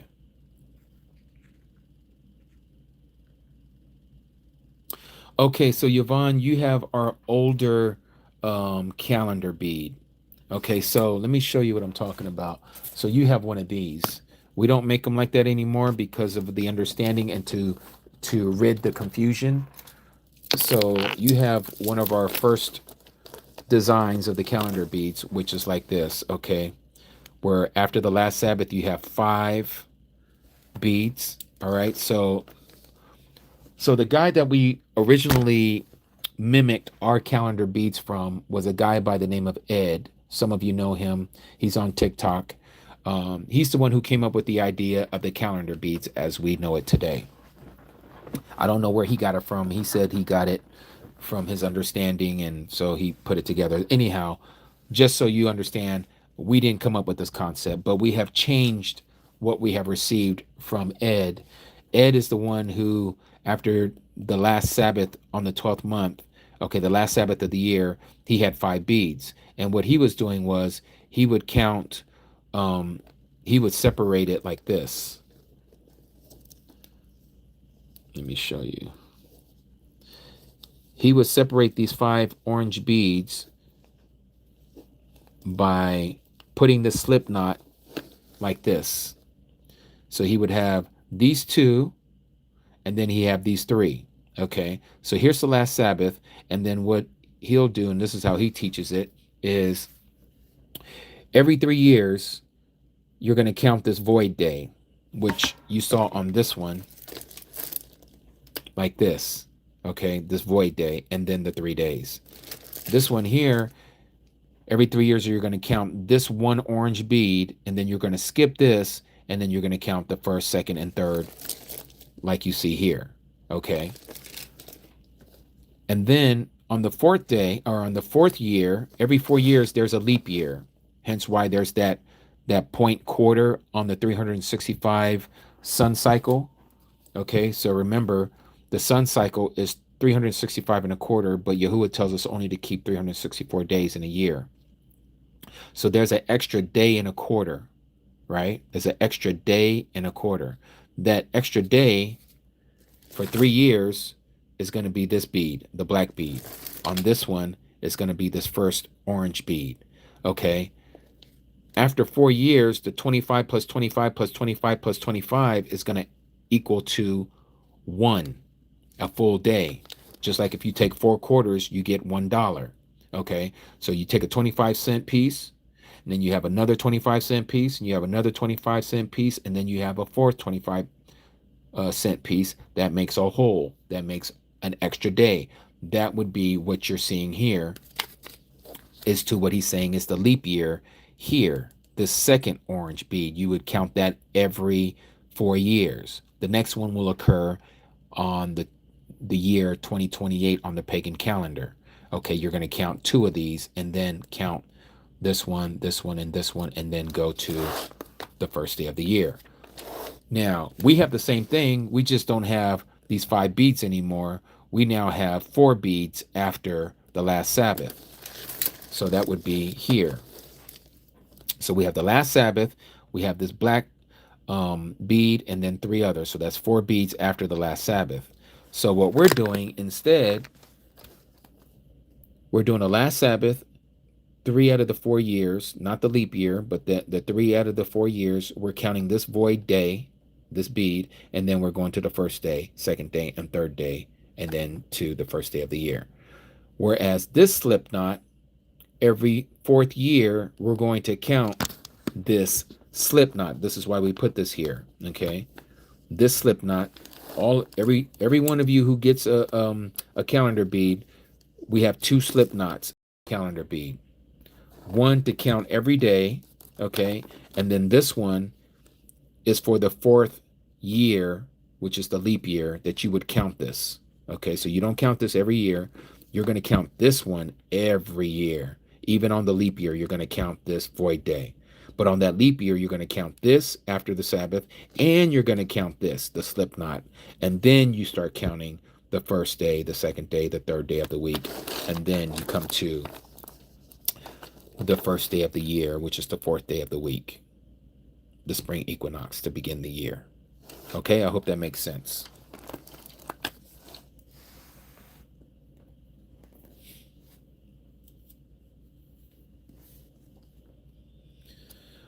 Yeah, Cody Brook. Yep, that's what I said to my Shah when she created this one. I was like, yeah, this has the Raiders colors in it. And that's everybody who sees it say, oh, that's the Raider colors.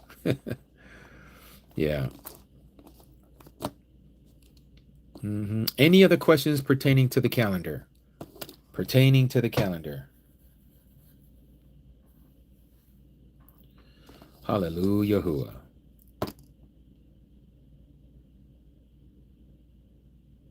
Any other questions pertaining to the calendar? What about okay, Rich Vitality. So the covenant calendar, again, they start off the year on the wrong day. This is what they do. Let me show you. There's a couple of people that are here that came from the covenant calendar, covenant Christian calendar, or however they say it. Yes, what do you use the moon for? Yes, so the moon is for planting and harvesting. Okay, so let me go to the calendar that we're talking about, like the Covenant Calendar Club uses.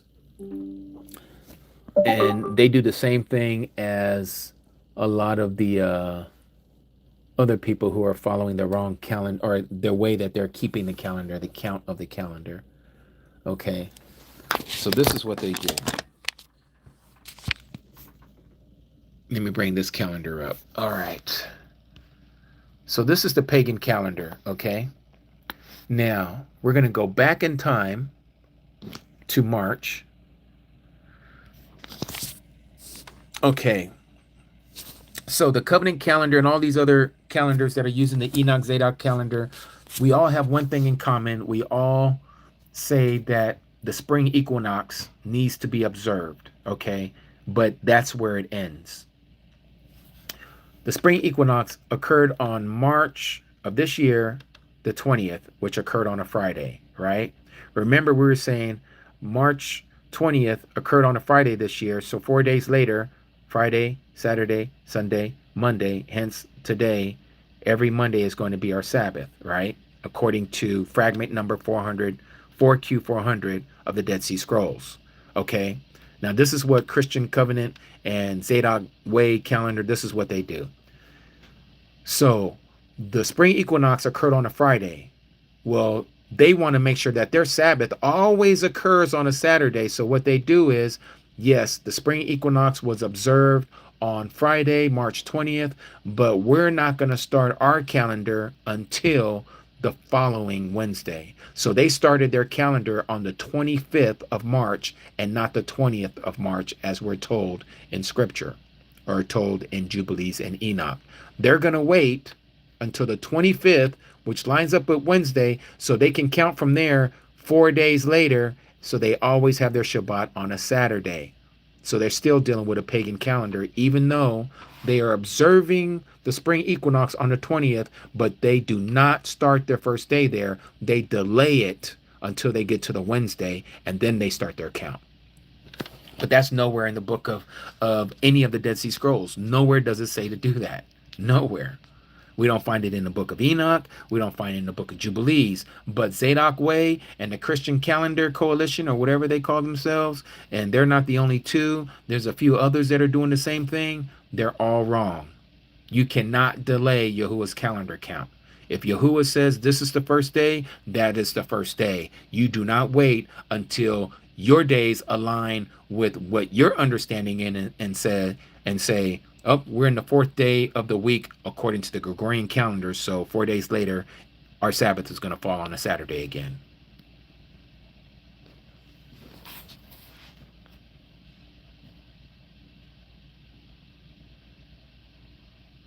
Yes, Isabel, the spring equinox does change. It does not happen on March 20th every year. It does not follow March 20th every year.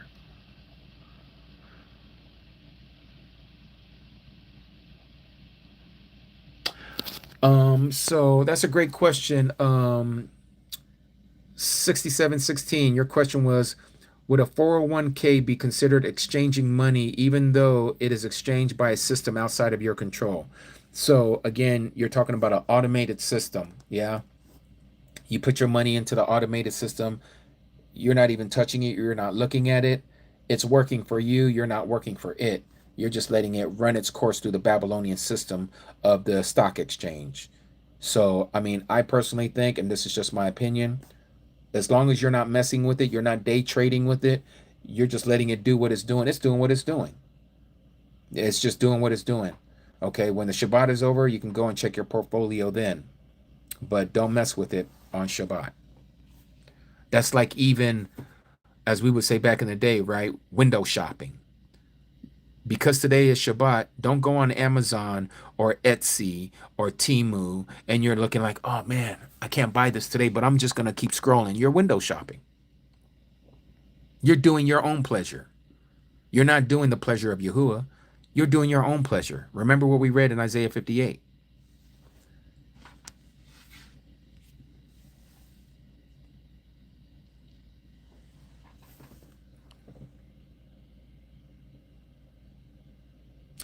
Okay, Aki Lester, 1 Samuel 21:6. Let's go there. 1 Samuel 21:6.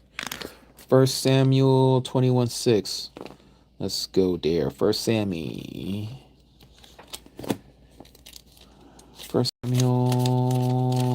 21:6.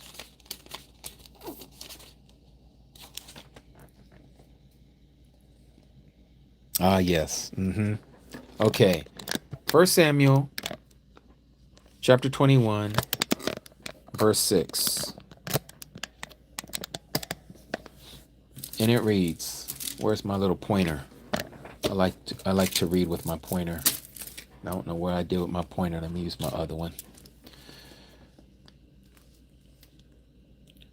Then the priest gave him set apart bread, for there was no bread there except the showbread that had been taken from before Yahuwah in order to put hot bread in on the day that it was taken away.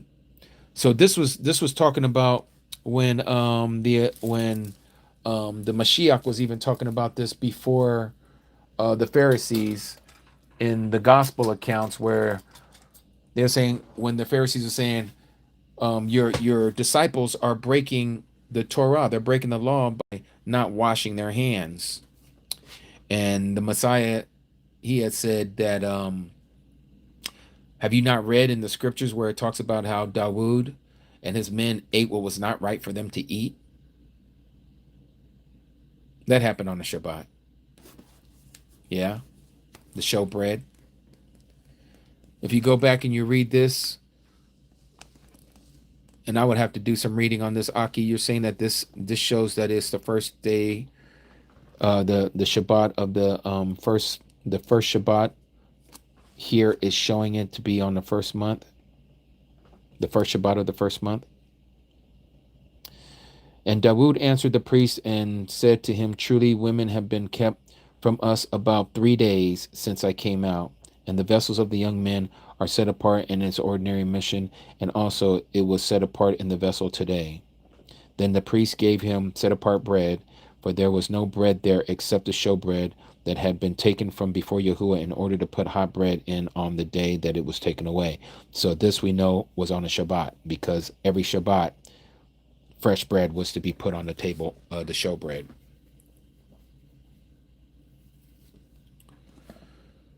David got the old showbread when the new bread was given on the first Shabbat of the first month of the year. Okay. Hallelujah. Hallelujah.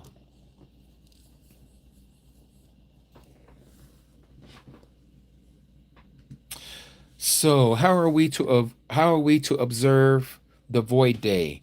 The void day, to me, the way I do it, and this is just my opinion, is a day that is outside of time. Okay, when we say outside of time, it's outside of the 364-day time that we are to count. So it's not a free for all day, but I would say it's also, and again, this is my opinion, I wouldn't work on that day. Would I keep it as a Shabbat day? No, but I wouldn't work on that day. It's almost like a still day. Now, a person would say, well, where that's in the scripture? Well, if you look here in the very beginning of Genesis chapter 1, reading between the lines, you're going to see this, right? This first day, before the first day, there was this day of darkness right here. Verse 2, and the earth came to be formless and empty, and darkness was on the face of the deep, and the spirit of Alua Elohim was hovering over the face of the waters. And then he said, let there come to be light, and light came to be. This was the first day. But before this was a void day. It was void. Some of your translations will even say, and the earth came to be formless and void, right? There was a void day before the counting of the very first day. It's a separator day.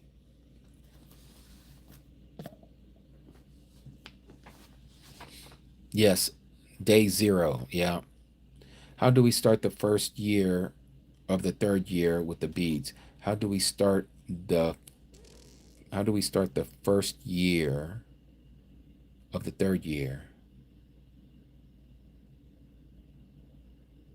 How do we start the first year of the third year? I'm trying to figure that one out. I don't understand the question. Charlie Budden, darkness is the absence of light. Darkness or a lack of light. Yep, absence of light.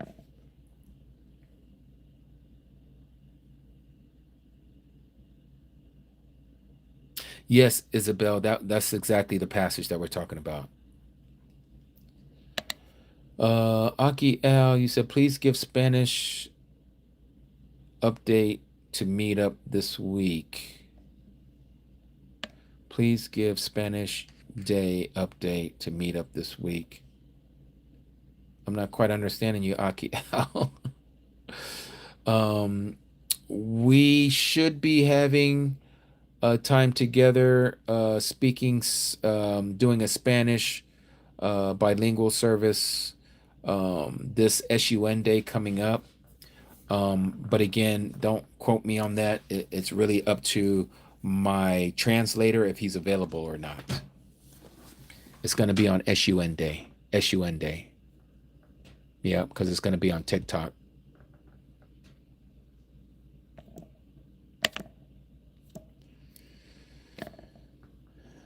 Let me see here. Cody Exodus. Sorry about that. I was checking here. Cody Della, could you give me a little more information about what was going over in Exodus chapter 16? I know that passage is talking about when he gave them manna. Could you give me a little more information on that, Cody Della, what you're talking about? I can't go and read your text without exiting.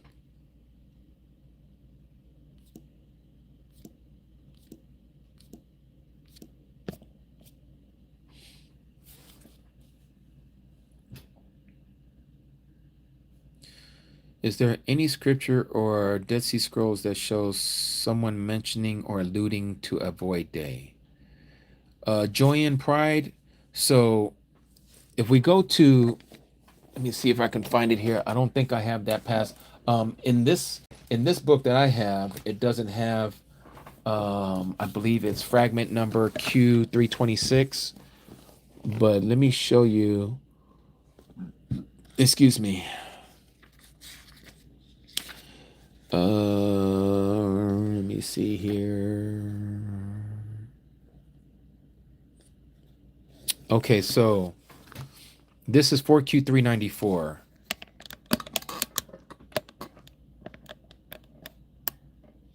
Okay, so 4Q394 says this. The 28th of the 12th month is a Sabbath. Okay, so again, we know that the last Sabbath of the year is on the 28th day. Yeah. Here we are. This is the last month, the 12th month. All right. And the 12th month starts 6 days and then the Sabbath. 6 days and the Sabbath. So this is the 7th day of the 12th month, 14th day of the 12th month, 21st day of the 12th month, 28th day of the 12th month. So 4Q394 talks about this 28th day of the 12th month is a Sabbath. And then it goes from there and it says the first of the Sabbath, and they put here in parentheses, this has been added by the translator. There's no such thing as Sunday.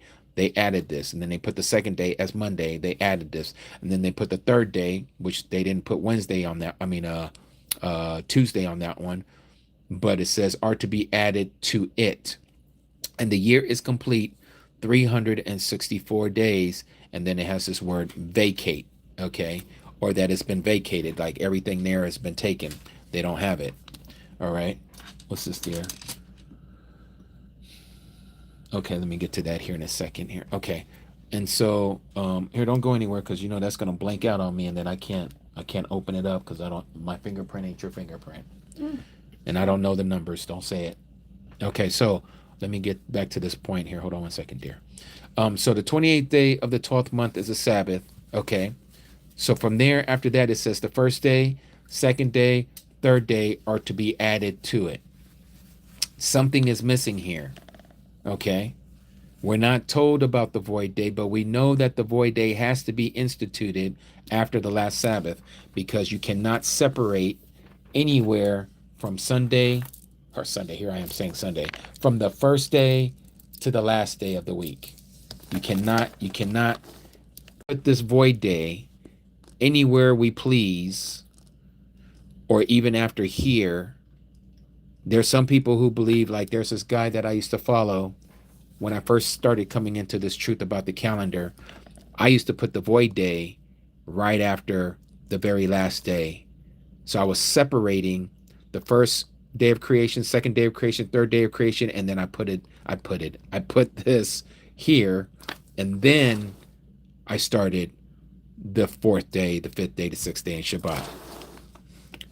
But if you understand what we're being told by the commandment, 6 days work is to be done, seventh day is the Sabbath. You cannot break the chain of 6 days working, succession, and then resting on the Sabbath. So this has to come at the end of the Sabbath or the last Sabbath of the year, so you don't break the work week. You can't put this anywhere else. It has to come at the end of the last Sabbath of the year. Okay, and then you start your count again. Okay, so now what were you saying here?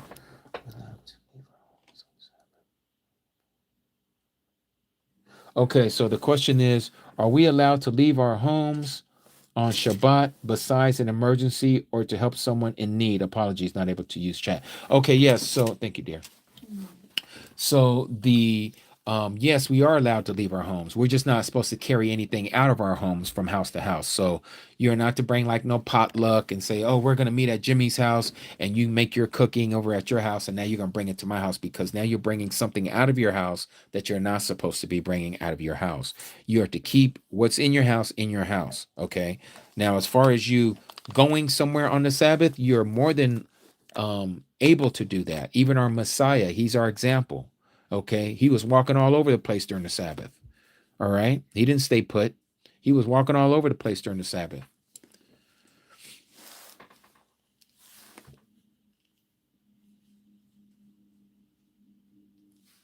SNAS. So the 18 parts is not to be equated with hours of the day.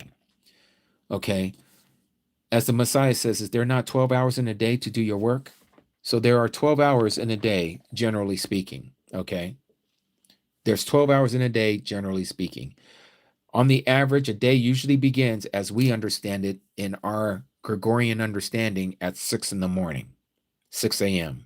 Okay. And then 12 hours later would be 6 p.m., which generally speaking, notice I'm saying generally speaking, is the end of the day. All right. But here we are in the summer months, as you all know, if we're letting time be time and we're using this Gregorian clock that we're using, the sun doesn't sit till like 8 o'clock, 9 o'clock, depending on where you live in the summer months. All right. The sun will be out from like 6 in the morning, 5 in the morning, some places, and it won't set until 9 o'clock in the evening. Well, that's more than 12 hours in a day because 5 in the morning to 5 in the evening will be 12 hours. But we see that sometimes there's more than 12 hours of sunlight. Okay. So we cannot equate the parts of the day and equate that to 24-hour period. 24-hour period is our timekeeping. Okay. But as it is in the book of Enoch, it's giving us parts of the day and it's saying that there are total 18 hours, or excuse me, 18 parts in a day, not 18 hours, 18 parts, not to be confused with 24 hours.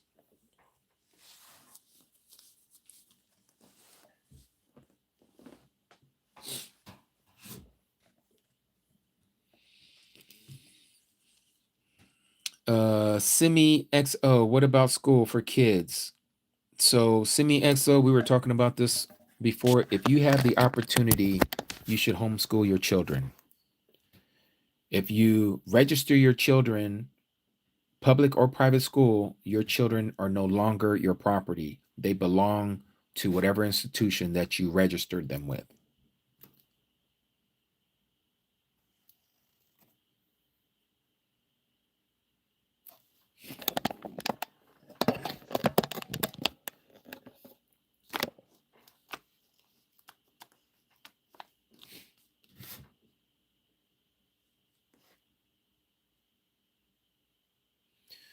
The whole reason for creating the clock was to control the movements and system of men. Yep. Mm-hmm.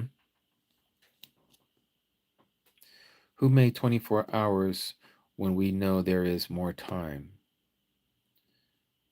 Who made who made 24 hours when we know that there is more time? Cody Lauren, I'm not quite understanding what you're saying there.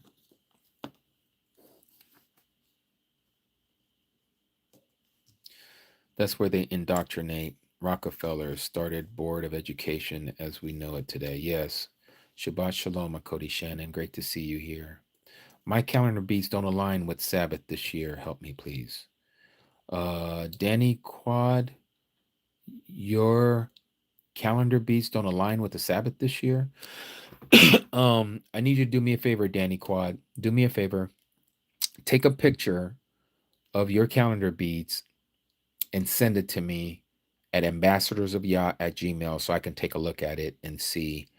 Make sure you have all your beats in the picture frame so I can count it. Make sure that it's clear and not, cloudy and everything. Make sure your lenses are clean. I need to see it so I can see if your calendar is off. Because we have had calendars after, my wife, when she's making so many calendars and I'm quality checking it, sometimes we can miss, a beat or two and mess up. So please do send me a picture of your calendar bead so I can see what might have happened if that is the case.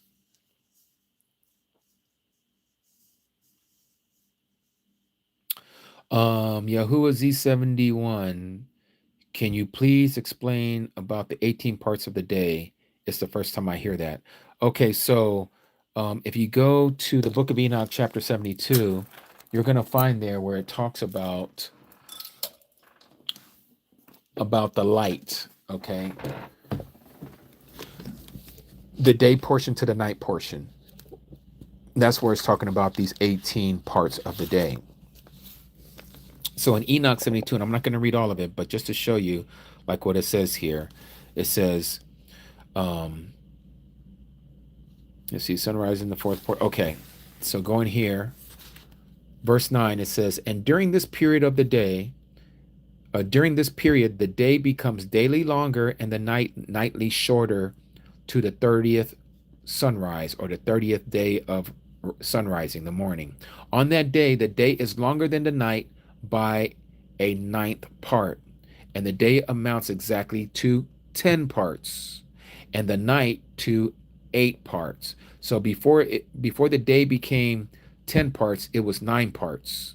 Okay, so that means that also, so the day is longer than the night by a 9 part.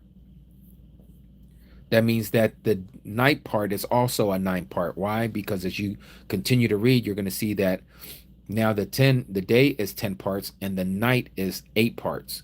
So 10 plus 8 is 18 parts. Then it goes on and talks about here, and the day becomes longer by 2 parts and amounts to 11 parts. Okay, so it was 10 parts here. Now it's 11 parts here, which means that the night is going to be 7 parts. So the day still the full day still has 18 parts. 11 plus 7 is 18. It's just the day portion now has 11 parts, and the night portion has 7 parts. Okay, and it says on that day the day becomes longer than the night, and the day becomes double the night, and the day becomes 12 parts. So now it went from 10 parts to 11 parts, and now it's 12 parts, and the night is shortened and becomes 6 parts. So again, the night used to be 7 and now it's 6. But again, it all still equals up to 18. 12 plus 6 is 18.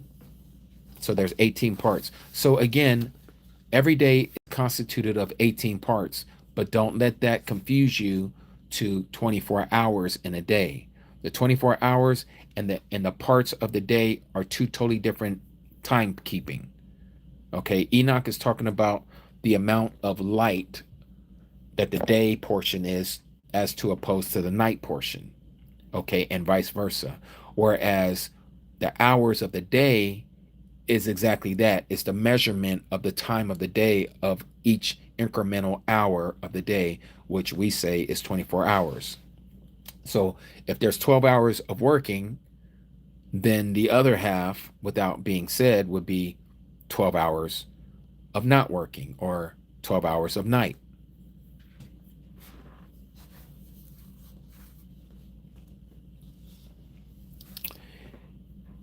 Is each part 80 minutes? Well, again, I don't know if I would even use our timepiece of what we count as minutes.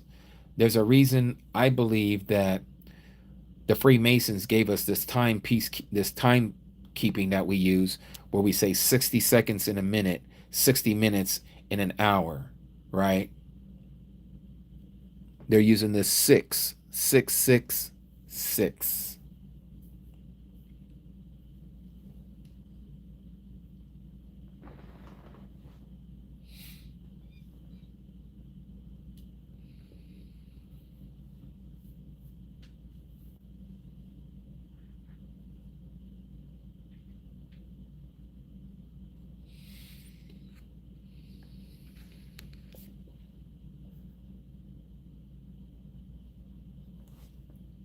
Uh-huh.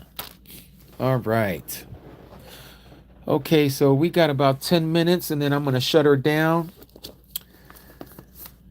Want to thank all of you. So yes, next week, hopefully Yahuwah willing, we're going to have another Spanish. It'll be early in the morning because my translator, Aki Victor, um, we do it earlier in that day, SUN day, Sunday, and it's for the Spanish speaking people, which would be 7 o'clock West Coast Pacific Standard Time, 8 o'clock Mountain, except for Arizona, 9 o'clock Central, 10 o'clock Eastern. All right.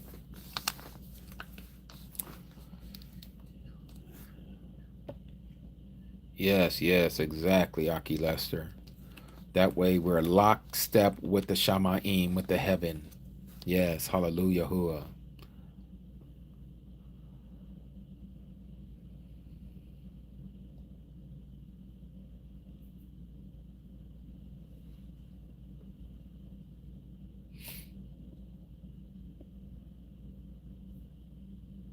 Oh yes, great question, Cody.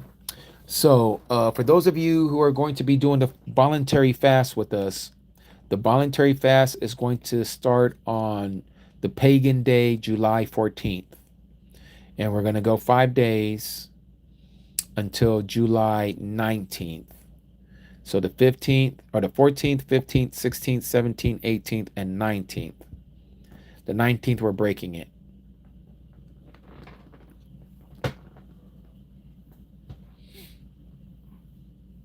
And everyone will be fasting for different reasons. The reason why I do this, and I hope that it helps some of you, is that you know that you're not fasting alone and that you have other brothers and sisters around the world who are not only fasting on your behalf, but they're fasting along with you so that as you're going through the shrinking pains, know that somebody else is going through that shrinking pain along with you and that we all help each other to meet our goal, which is to complete our fast.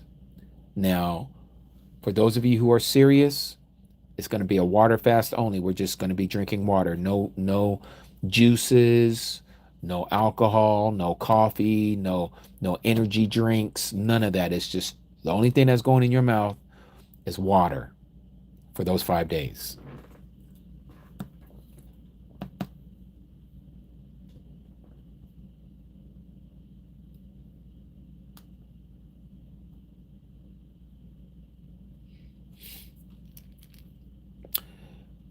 You're very welcome, Cody Lisa. Shabbat shalom to you, Cody Lisa. Lovely Lisa. You're very welcome, Cody. Remind us when Feast of New Wine is to be kept. So for all of you who have a calendar, like I say, you can go to Ambassadors of YAH at ambassadorsofyah.com, and there you will find our calendar where you will find all of the high days, the appointed times. Okay.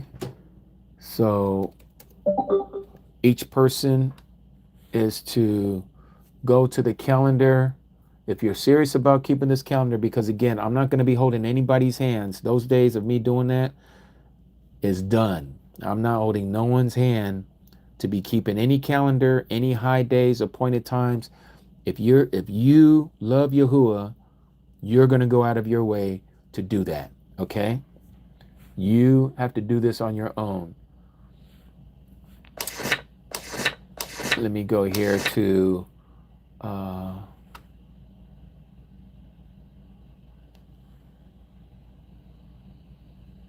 So the Feast of First Fruits of the New Wine on our calendar, you're going to see it there. It's going to be on the pagan calendar day, as you can see right there, without me having to say it. It's right there. Okay, which is coming up pretty soon for those of you who want to keep it. All right. This is another Shabuat, another Feast of Weeks. It happens every 50 days on Yahuwah's calendar, starting off with the counting to the first Shabuat, which happened, I think it was, what was that? Let me go back here and look. I'm trying to remember when it landed on the pagan. It's the third month on the 15th day, but what pagan day? June 2nd.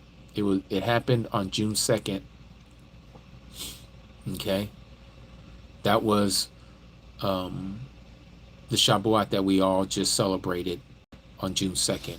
So now we have the Feast of First Fruits coming up in the 5th month. Okay. And it is going to be on the 3rd day. 5th month, 3rd day is the Feast of First Fruits of the new wine. Yes. And again, like I was saying earlier, Yahuwah talks to us through numbers. Yeah. Counting. That's why he has us counting so much. You know, you don't have to be no mathematician to be able to keep Yahuwah's calendar. It's just by something that we do through repetition. Just like all of us were repeating doing Christmases and Easters and our own birthdays, right? When you love something and others around you love something, you're reminding each other, oh yeah, you know, Christmas is next week. Easter is coming up next month. Oh, my birthday is tomorrow. We have no issues with all these other festivals of the Gentiles and their high days, or your high day of the day that you was born. But when it comes to Abba Yahuwah's calendar, it's like, oh man, it's confusing. It's too much. I can't understand it. No, you need to apply it to your life. You have to apply it. It's just like everything else. You're not going to know it if you're not spending time wanting to know it. You have to spend time to know something. Nobody doesn't become a professional by not spending time trying to critique their art, whatever it is, so that they're better.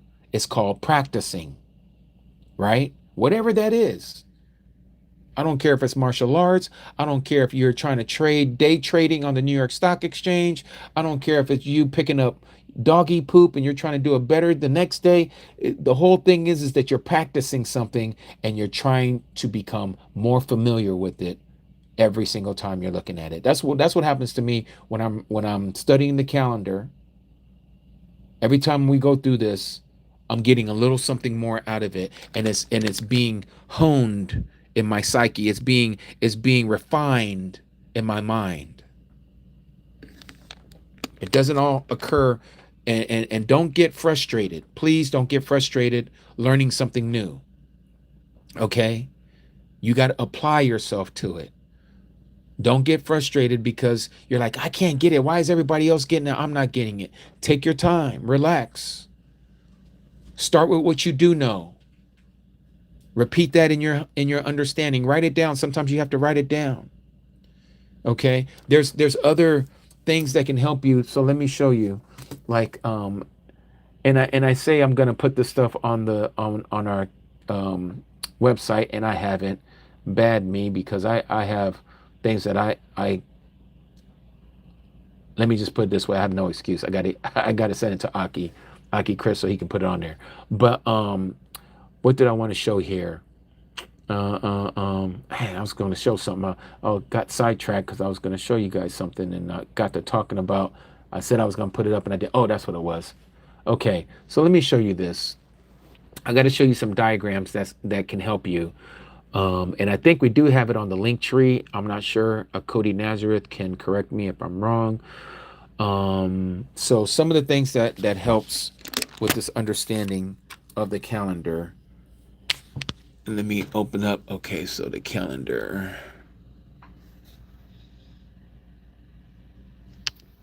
So this helps me out here. A diagram like this, okay? This is a diagram of the Enochian calendar, what we're talking about, the 364-day calendar. So you can see it with a diagram as opposed to seeing it as a calendar bead, okay?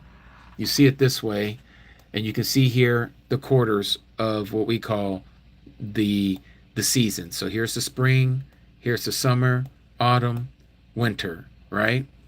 30, 30, 30 plus the transitional day. That makes 31. So this is 91 days, 91 days, 91 days, 91 days. Here you have the vernal equinox, what we know as the spring equinox, the summer solstice, the autumn equinox, the winter solstice. Okay? Some of you have to look at things like this so it makes it a little more clear for you to see. Right? Now, let me show you another one that has to do with the portals. I think I have it here. Where is it? Nope. Back it out. Oh, here it is. Yes. So now this is going to help with the portals, this diagram here. So what you see here is the sixth gate or the sixth portal, fifth portal, fourth portal, third portal, second portal, first portal. There's only six portals. Six portals, okay? Right here, you see the spring equinox, the fall equinox. So you would have to study this diagram, and it's showing you how the sun moves across the horizon. You see the word horizon here. So this line is depicting the horizon. This right here is showing you, here's the post. Between this post and this post is the fourth portal. The sun's coming up out of this portal, and it's going to slowly move every day like this until it gets to the fifth portal, which will be the second month. It does its 30 days of sunrises, and then it enters into the sixth portal for 31 on account of its sign. It's going to stay in the sixth portal because it's turning around, the Takupa, okay? It does the summer solstice, which is the highest height north of the equator, which will be the lowest portion for those of you that are south of the equator, where the sun is the lowest in the sky when it's the highest in the sky in north of the equator. But it's staying in the sixth portal for another 30 days before it enters into the fifth portal. So the first portal, first month, second month, third month, fourth month, it stays. The third and fourth month, it stays in the sixth gate or the sixth portal. The same thing over here with the 10th month and the 9th month, or the 9th month and the 10th month. It's going to stay in this first portal for 61 days because it's turning around. It's staying there before it can travel back this way. So the sun again is rising up from the horizon. Fourth portal is slowly moving this way to the fifth portal and slowly moving this way to the sixth portal. Then it's moving back this way in the sixth portal for the fourth month. And then the fifth month, it's seen here for 30 days. And then here it's seen for 31 days on account of its sign, which will be the fall equinox. And then it's going to go another 30 days here. And then it's going to slowly creep over here to this portal here for 30 days. And then it's going to be here for 31 days on account of its sign. And now it's transversing back, staying here in the first portal for 30 days before it enters into the second portal on the 11th month. And then it enters into the third portal in the 12th month. And just when it's getting ready to cross that equator, it's completing the 364th day. And then bam, it goes into the first day and starts its transition all over again. Okay? So these little diagrams are great to have for some of you who need to see it with your own mind. Rachel, again, anything that you are not dealing with and it's automated, it has nothing to do with you. That's just money working and it's doing its thing because of the system that we live in.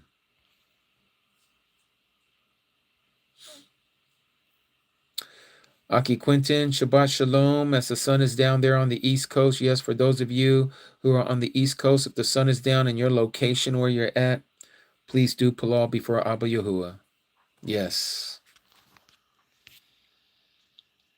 And again, I want to thank all of you for your time. It is time for me to get off of here as well. We have made this a 4-hour video. I want to thank you all again for your time. Let us Palal and do the Aaronic Barakah. Hallelujah. Yahuwah. Heavenly Abba Yahuwah Tudata, as we come to another ending of a study of your word on this Shabbat. Abba, as the Shabbat continues on for most of us here on this platform, as we're meditating on your word throughout the rest of our waking moments, Abba, we ask that you would help us to meditate on this word. May we continue to think upon it, ponder on it, so that we may have greater understanding. May we edify each other by your word. May we exhort and admonish one another by your word. May we not speak against one another, O Abba, especially on this Yom. Help us not to be mindful of others, but us to be mindful of you and our walk before you, O Abba. Help us, O Yah. Help us. Each one of us, O Abba. We all have these shortcomings in our life. Help us not to be so busy with others, and help us to be busy with ourselves as we each one walk out our own salvation before you with fear and trembling. We give you all praise, honor, and esteem, O Abba. Tuda Atah for choosing us. Tuda Atah for opening up our eyes to your truth. And Tuda Atah, O Abba, for our names being written in the Lamb's Book of Life. This is our Palal that we bring before you, admonishing you, O Abba, for what you have done through your Bane, Yahushua HaMashiach, for rescuing us from ourselves by the dam of your Bane, Yahushua HaMashiach. It's in his most precious name we Palal.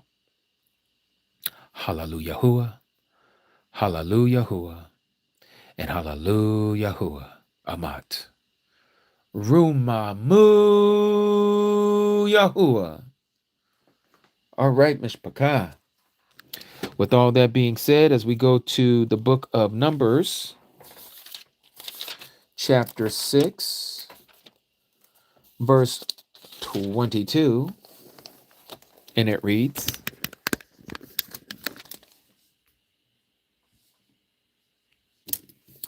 And Yahuwah spoke to Moshe, saying, Speak to Aaron and his sons, saying, This is how you barak the children of Yasharal. Say to them, Yahuwah barak you and guard you. Yahuwah make his face shine upon you and show favor unto you. Yahuwah lift up his face upon you and give you shalom. Thus they shall put my name on the children of Yasharal, that is Yahuwah, and I myself shall barak them. Hallelujah, Yahuwah. May Abba Yahuwah continue to keep you and guide you. May he continue to allow the countenance of his light to shine upon you and go before you. And may he give you shalom. May he also barak your mishpachah, your family. All right, mishpachah. Tuda Atah again. My name is Ak Jimmy, also known as Brother Jimmy. And until next time, we collectively, you, me, all of you who believe in Yahusha and keep his commandments, we are the ambassadors of Yah, ambassadors of Yahuwah, to the praise of his name. Hallelujah, Yahuwah. All right, let me see what's going on here. Why is that not clicking? Oh, it looks like I have an issue.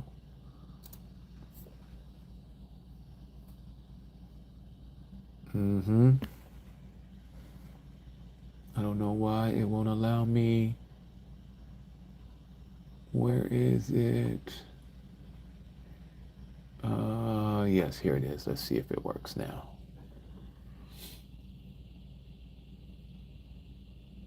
And there it is. All right.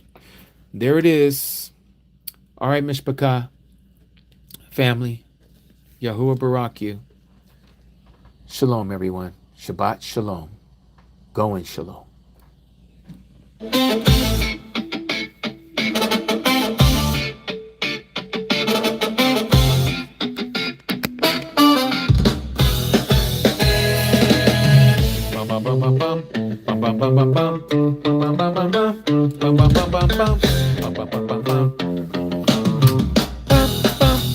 We are taking notes of the children of YAH roll straight out of the book. The scriptures, verses sharper than fishing hooks, snagging souls, taking tolls, leaving devils shook. Who we be? Messengers, truth bringers, that's the key. Unlocking minds, leaving darkness in debris. We are the ambassadors, ambassadors, yeah. We are the ambassadors, ambassadors, yeah. Spreading love from near to far. We are the ambassadors, ambassadors, yeah. Listen close, hear us, yeah. We are the ambassadors, ambassadors, yeah. Spreading love from near to far. We are the ambassadors, ambassadors, yeah. Listen close, hear us, yeah. Verses be thumping, shofars be blowing, beat be steady. Word power every hour, truth already. Planted deep, secrets keep fools unsteady. We elevate, see your fate, be ready. No compromise. Open your eyes, see the light. Walk tall, stand strong with all your might. We are the ambassadors, ambassadors, yeah. Spreading love from near to far. We are the ambassadors, ambassadors, yeah. Listen close, hear us, yeah. We are the ambassadors, ambassadors, yeah. Spreading love from near to far. We are the ambassadors, ambassadors, yeah. Listen close, hear us, yeah.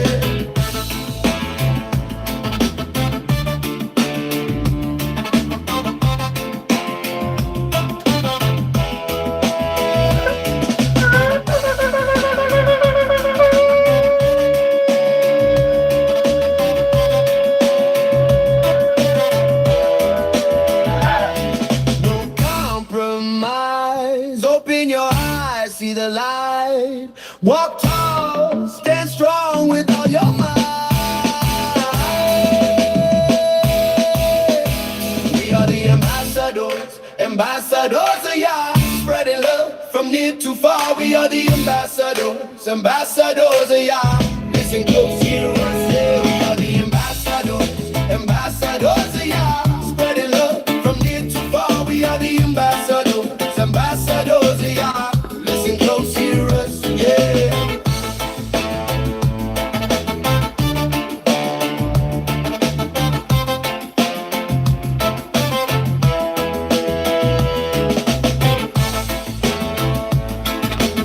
And for those of you who are still here, we will have open mic nights next week on TikTok. Open mic nights on TikTok.